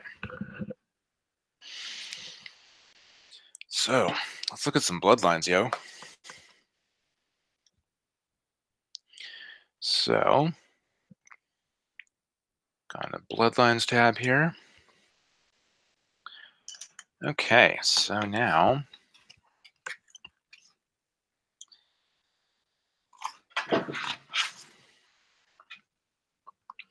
sorry, I have a dog at the door.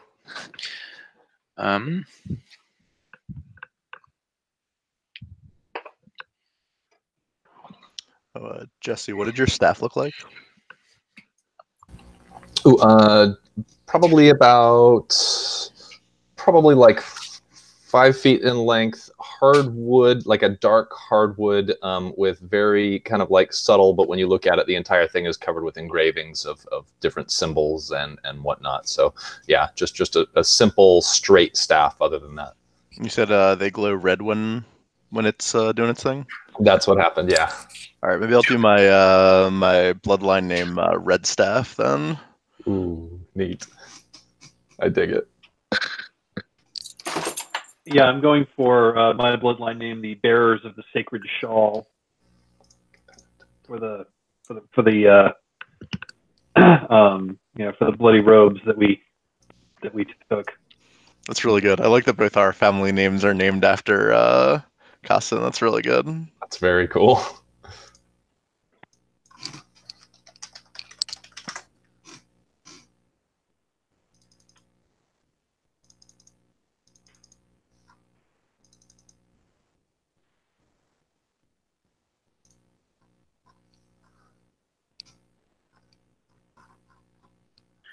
All right, so what are people looking at here?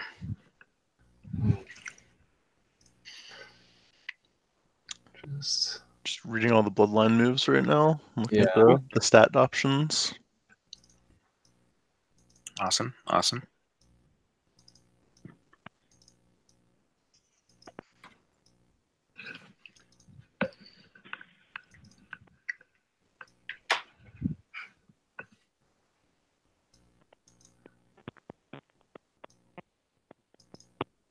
Okay, so here's a question for you. One of the option is ancient immortals with flawed memories for lore. So in this context, would that be that they're just very long lived, or would this be that Mina forgets herself every 100 years and thinks she's a new person for each generation? That would be cool. That's some intense shit right there. I'm sensing that's where people want this to go. So I like that. whatever works for you, that's awesome. But yeah, whatever you want to do, man, that's cool. Okay. Yeah, I can't remember what the comic was, but there was Powers. Yeah, that was one of the characters in Immortal that they live forever, but they only have the memory of a single lifespan, and so as time keeps moving forwards, they keep forgetting each little bit of how they got where they were. So yeah, we can go with that. That's fun. That's pretty cool. That's pretty cool.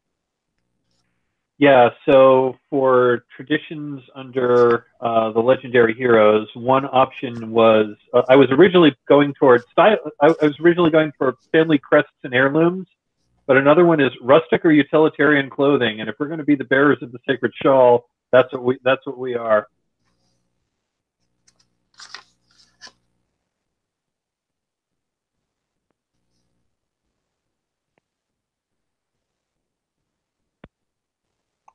Just in terms of choosing anything, I assume swords is any sort of confrontation. What's chalices, coins, and wands? 1 Or second. is it general? So chalices is the ability to provide aid to the characters and let them rest and heal. Swords is the ability to project force into the castle and claim forward bases.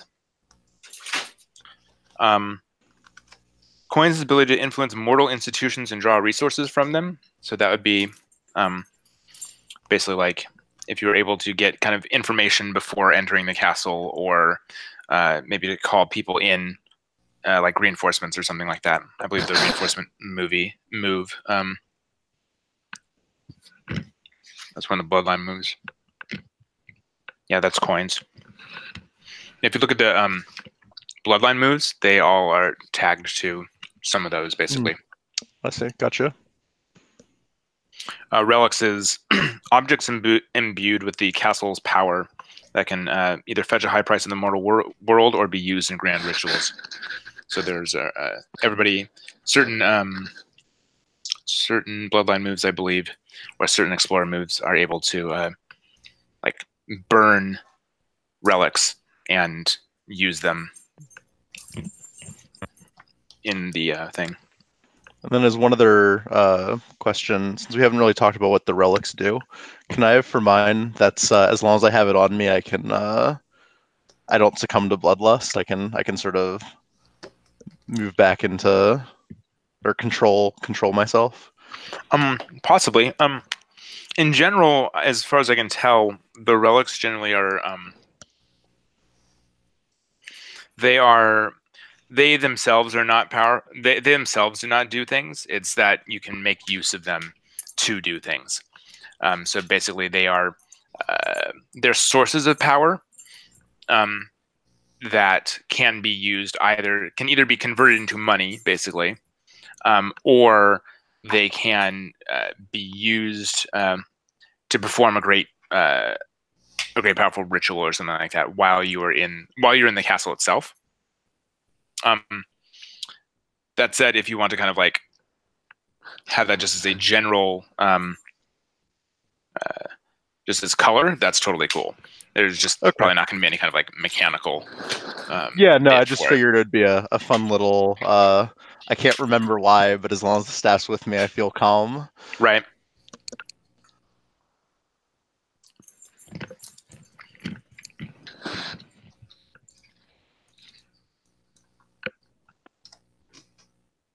I'll be right back.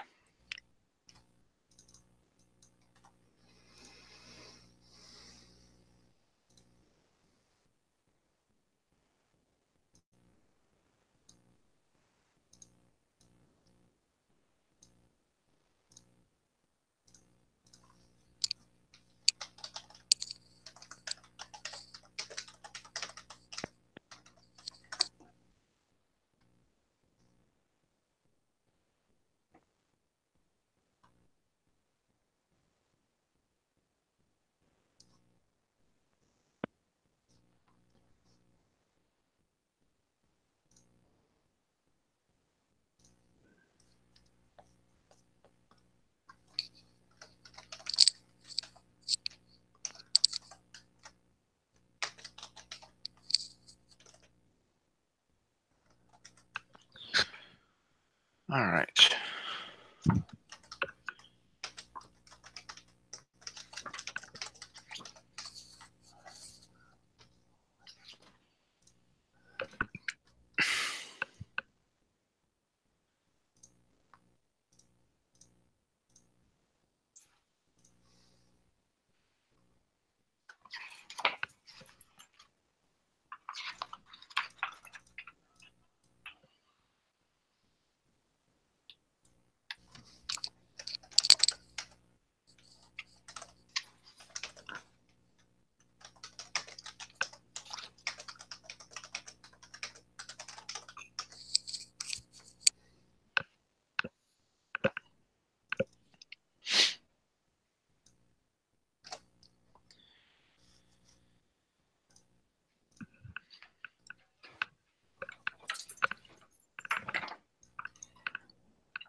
people working their way through the bloodlines pages.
Still working on a name for your bloodline, Jesse?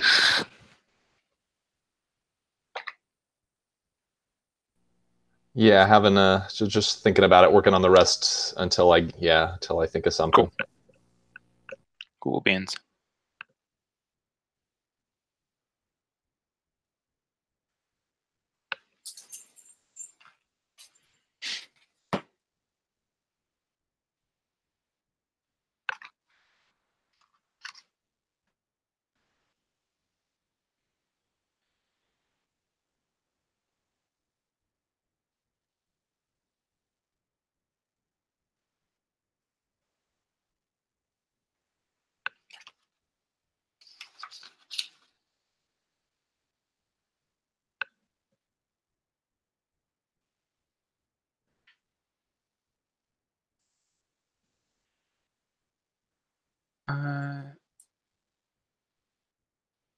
Hey, Mike, have you done your stats yet? Oh, okay, never mind. Yeah, I see it. There's something that was a little wonky in my book. Never mind.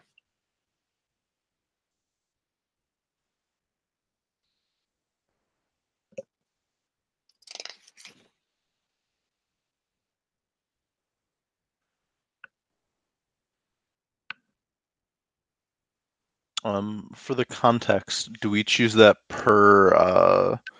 It says each generation pick one from each or make your own. Are those adding on each generation, or is that for each generation you have one of those? For each generation, you have one of those. At least that's as I understand it.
The breach is how you made it into the castle this time.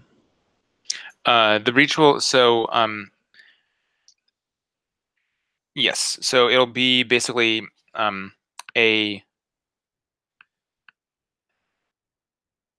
is a way into the castle that your bloodline knows of, if that makes sense.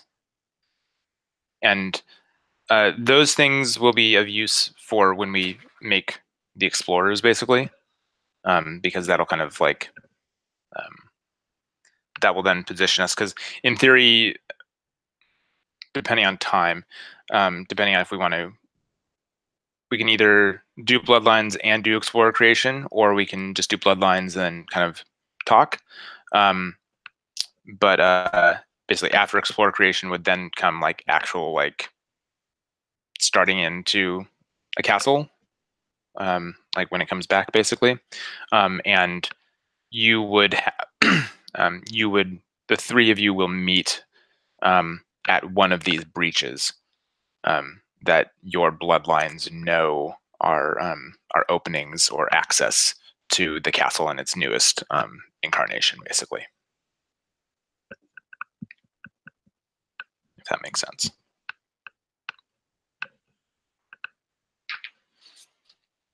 Yeah, makes sense to me. How are people feeling with bloodline stuff? Are people still making tweaks and whatnot?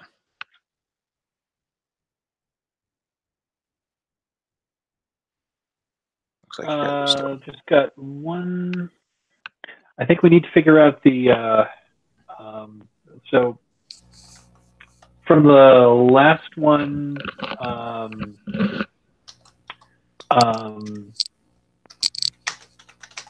so Costin shows the Peace on Earth results. So that means we're all starting with a relic.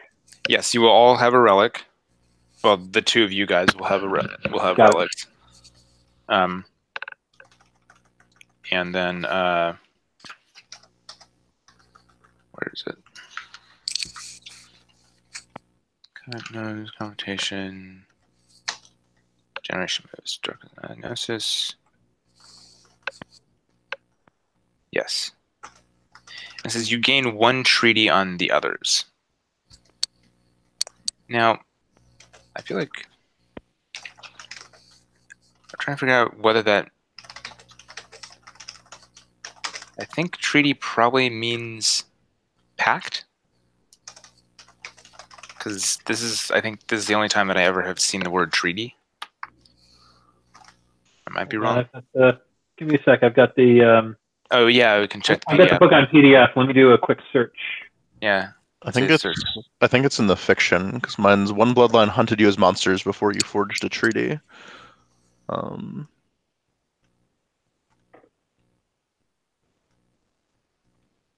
Set your pact to each other to one. You say how you proved your humanity. They say how they made amends. Yeah. Because it's just in the Gnosis move, Peace on Earth. It says each bloodline gains one relic. You gain one treaty on the others. But the only other phrasings of gaining one on somebody else are all pact. So I'm betting that. My guess is that's a typo, and they meant to say pact. Yeah.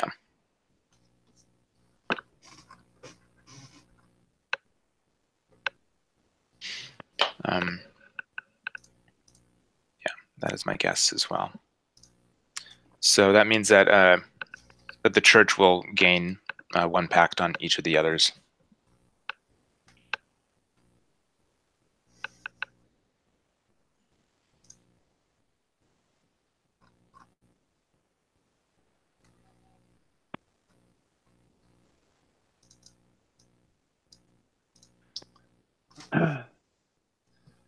So do they have pact on me, or do I have pact on them, I guess is the question. You have pact on them. I do. Okay. Yeah. They each get a relic, and you get one pact on each of them. Okay. So I've got one thing here that says one bloodline's legend has taught you how to be heroes. Set your pact with them to one. Yep. However, I already have. I was thinking that from the fiction, it would probably make a lot of sense for that to be the church again, just because we saw Costin sacrifice himself. But from character create from the original bloodline, I already had 2 pact on the Holy Church. So go ahead and bump that up to 3. That's fine. That does bump that up to 3. Okay, Yeah. I thought it said set your pact to 1. Like I vaguely think that I recall this coming up in the AP that Jesse was in, and Jay saying the same thing basically, is like that it's meant to be increase your pacts by 1. Yeah. Okay. Are we doing all the pact stuff together then, or when everyone's done with everything else? I mean, yeah, I mean, we should probably do that like verbally so that we can kind of like work out what makes sense. But I mean, I think Mike was just doing that one because it lines up well. Do we want to just do packs right now? Does that work? Does that work for you, Ben? Yeah, that's what I have left on my bloodline. So that's the only thing I have left to do too. Okay. Okay. So Ben, why don't we start with you? okay. So my first one is one bloodline hunted you as monsters before you forged a treaty. Set your pact to each other to 1. You say how you proved your humanity. They say how they made amends. So I don't know, do either of you have a good feel for that, or trying to think something that I makes could see it sense. going either way. So I think, yeah, up to you. I know. I could see that as I could see the legendary heroes have been hunting the tainted. Yeah. Or hunting the half damned rather. Okay. Yeah. So say how I proved my humanity. I guess can mirror the original story. I saved one of the heirs to the bloodline from fighting something fairly nasty at the very last moment, and and seeing me use my the claws and horrors for the sake of good, maybe proved my worth, if not my full trust. Okay, and I will say that legendary heroes made amends by publicly proclaiming that we were wrong in hunting down the half damned, and that we took some, and we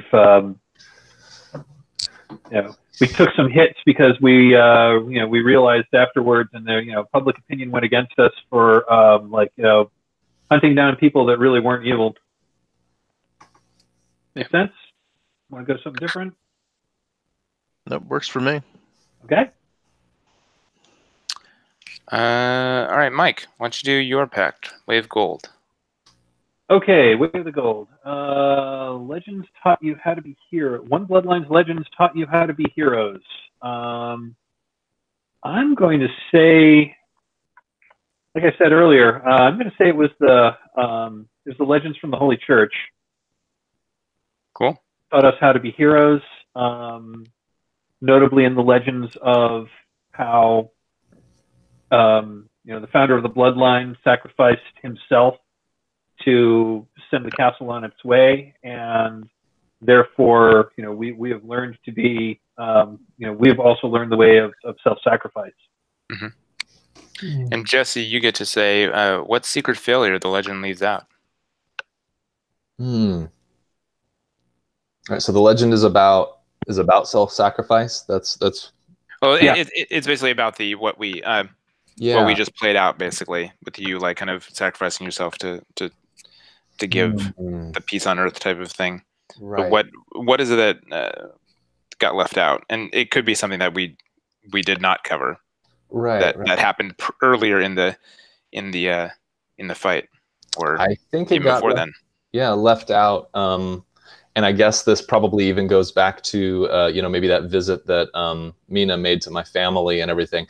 I think it left out, that idea of self-sacrifice is great, and maybe it ended up doing some good and was led to some victory there. But I think we also saw the pain to others that it can cause, right? So it's not just about yourself, but if you're giving stuff up, especially something like giving up a family, giving up, maybe all your worldly belongings, who else does that affect? And that's not really part of what got passed on in that legend.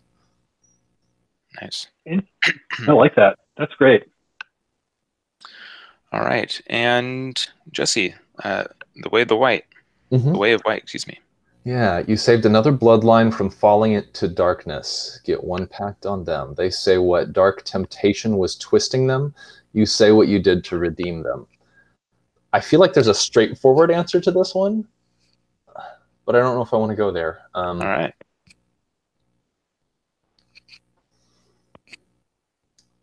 I am interested. I'm kind of more interested in if this has to do with the legendary heroes. So, what dark temptation was twisting your order?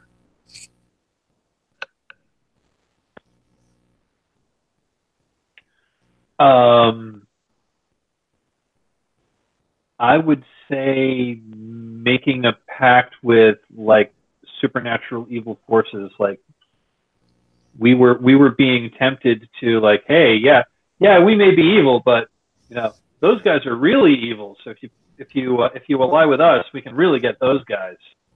So perhaps in the past we were tempted to ally with some kind of supernatural evil force, and you showed us that was, in this case, enemy of my enemy was not my friend. Yeah, I think that makes sense, and I think probably the lesson that we tried to share with you, and that hopefully helped you there, was just that like shortcuts to power, not so good.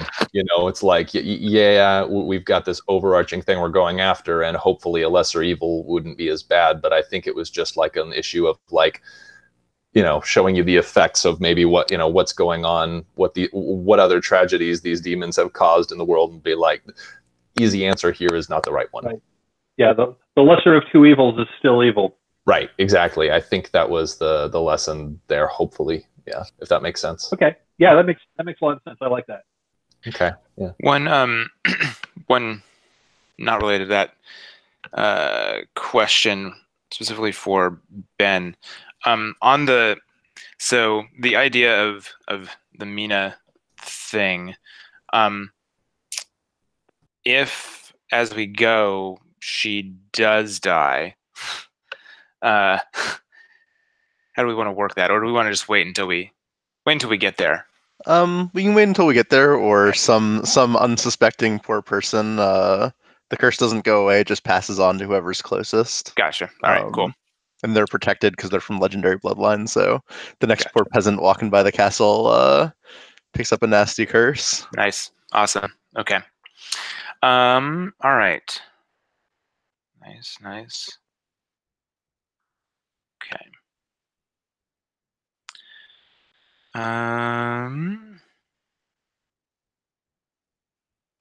I dig the. So if I if I read this correctly, for the bearers of the sacred shawl, you test your bloodline is tested from childhood for martial aptitude and trained to face the castle. Correct. All right. And then for the half damned, your bloodline appears mundane but is cursed with terrible hungers. Is that the correct one for the stats? Yeah. I figured that fit to it too. Yeah, totally. And then for the Holy Church, right, because you got an extra chalice. Swords. What do you have? You have. If you act as a mystery cult, is that the one? Yeah. A mystery cult, revealing deeper truths to those who have earned them. Nice. That's cool. Digging it. So I would say we probably should do Explorer Creation next time, because we're kind of running a little short on time, and I feel like Explorer stuff will probably take a little bit of time. The upswing of which is if we end up getting a fourth person, we can bring them in on doing that stuff as well. Sure, that makes sense. Do you want to chat about stuff? I guess let's hear. Do you want to chat about stuff on camera or off camera? People have preferences one way or the other. I'm fine. Okay. So I guess one thing I would like to know is what all are you guys kind of like interested in seeing next time around? Kind of like if I guess basically kind of stars and wishes kind of thing. So wishes, what do you think you'd want to see next time around? Yeah. Seems like themes of like corruption seems pretty good given what Jesse said about the call to power maybe, and the way people look at the church or the religion, and what Mike was saying about these suspicions about this religion. I think that would be a fun theme. Seems like I'm fine with like leaning into the horror, not as much on the campy side, more on the actual like gruesome. Yeah, I'm also in terms of theme, I think the temptation theme is also another one. Like here's great power. Here's great power that you could use for quote good unquote. Nice. I think the biggest something I'd be interested in is, obviously we're going to create our characters that are going to go next. I would be very interested in like even a very brief slice of life of those characters before they're called to to battle the next incursion of the castle. That's something that interests me, is like, who were they before the threat came, was knocking on the door. Right. Interests I like me. that. Do you mean like playing out scenes, or more like a macro describing their life? Yeah, I don't think it has to be anything. I'm not looking for like something crazy in depth. It could be, just a Montagey. a montage or some. Yeah, absolutely. Just something to give us some flavor and some context for the characters is nice. I think it's really like this game I love, and I think it's just really easy to like hop right into the incursion, and I'd be interested to see who they were right before that. Yeah, it's cool. Yeah, I'm looking at that. Cool. Things you really enjoyed. This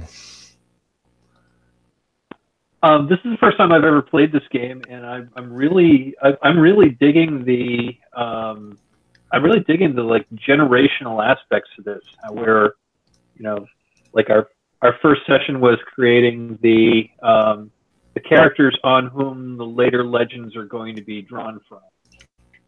I mean that's that's an aspect of this game that I've always wanted to explore in other sort of more traditional games, but it's just kind of like I've never quite figured out a way to work it, and this game is like really built around that context, and I'm really digging it. I mean, if you really want to get even heavier into it, you should probably take a look at Legacy, second edition, which is what this is based off of, basically, because that's its bread and butter. This is a one of the offshoots of it. But yeah. Okay.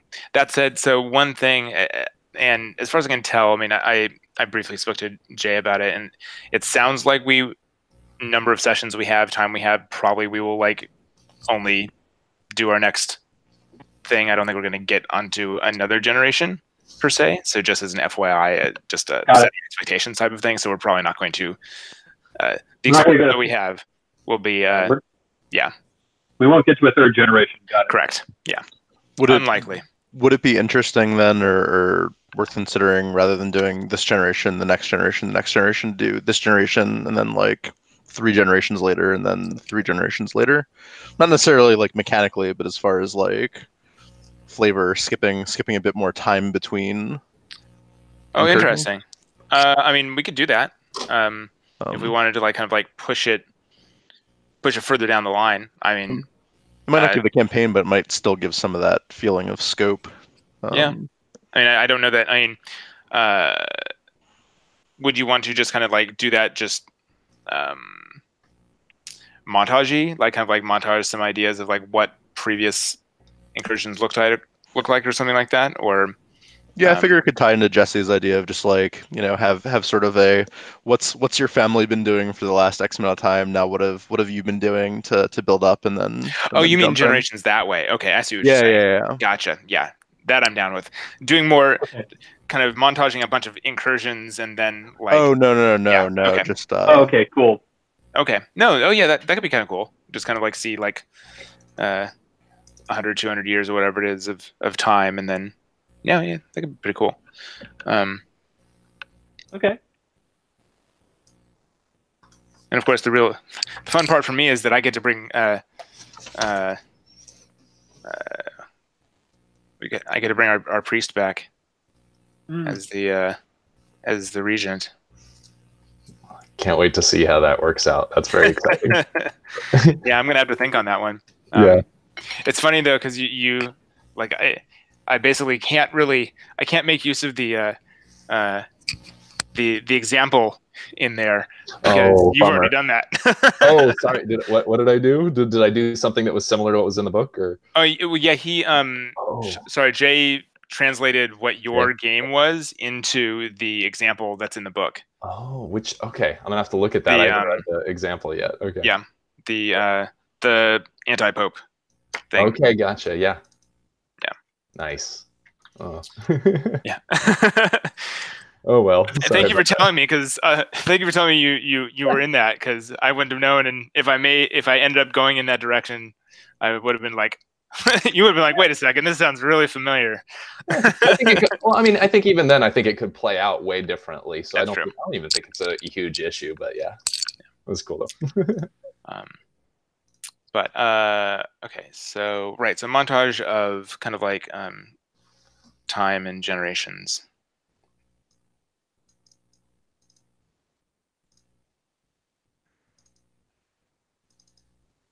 Cool.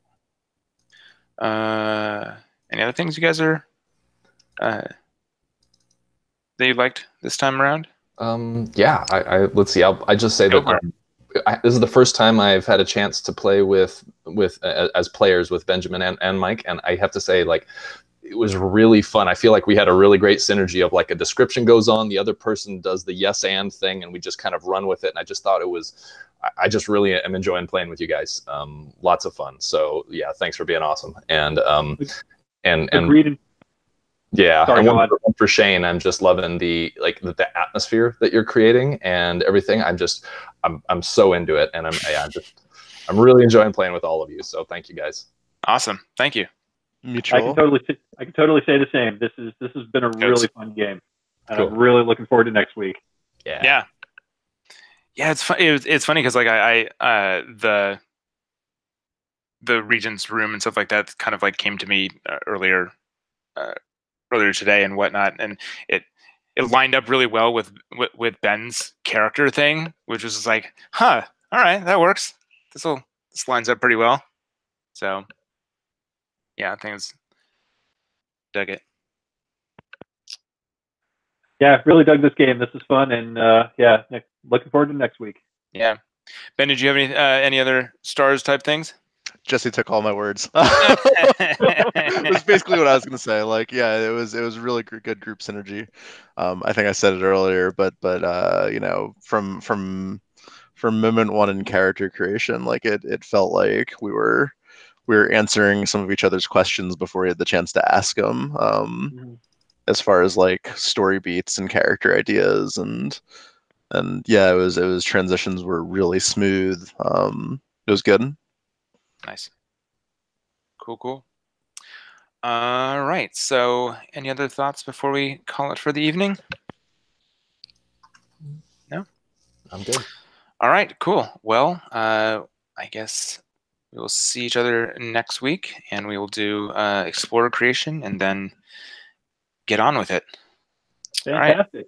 Have a great week, everyone. Thanks for running the game. Have a good one. Looking forward to seeing you guys next week. Thanks, Shane. Thanks, everybody. Cheers. See ya. Good night.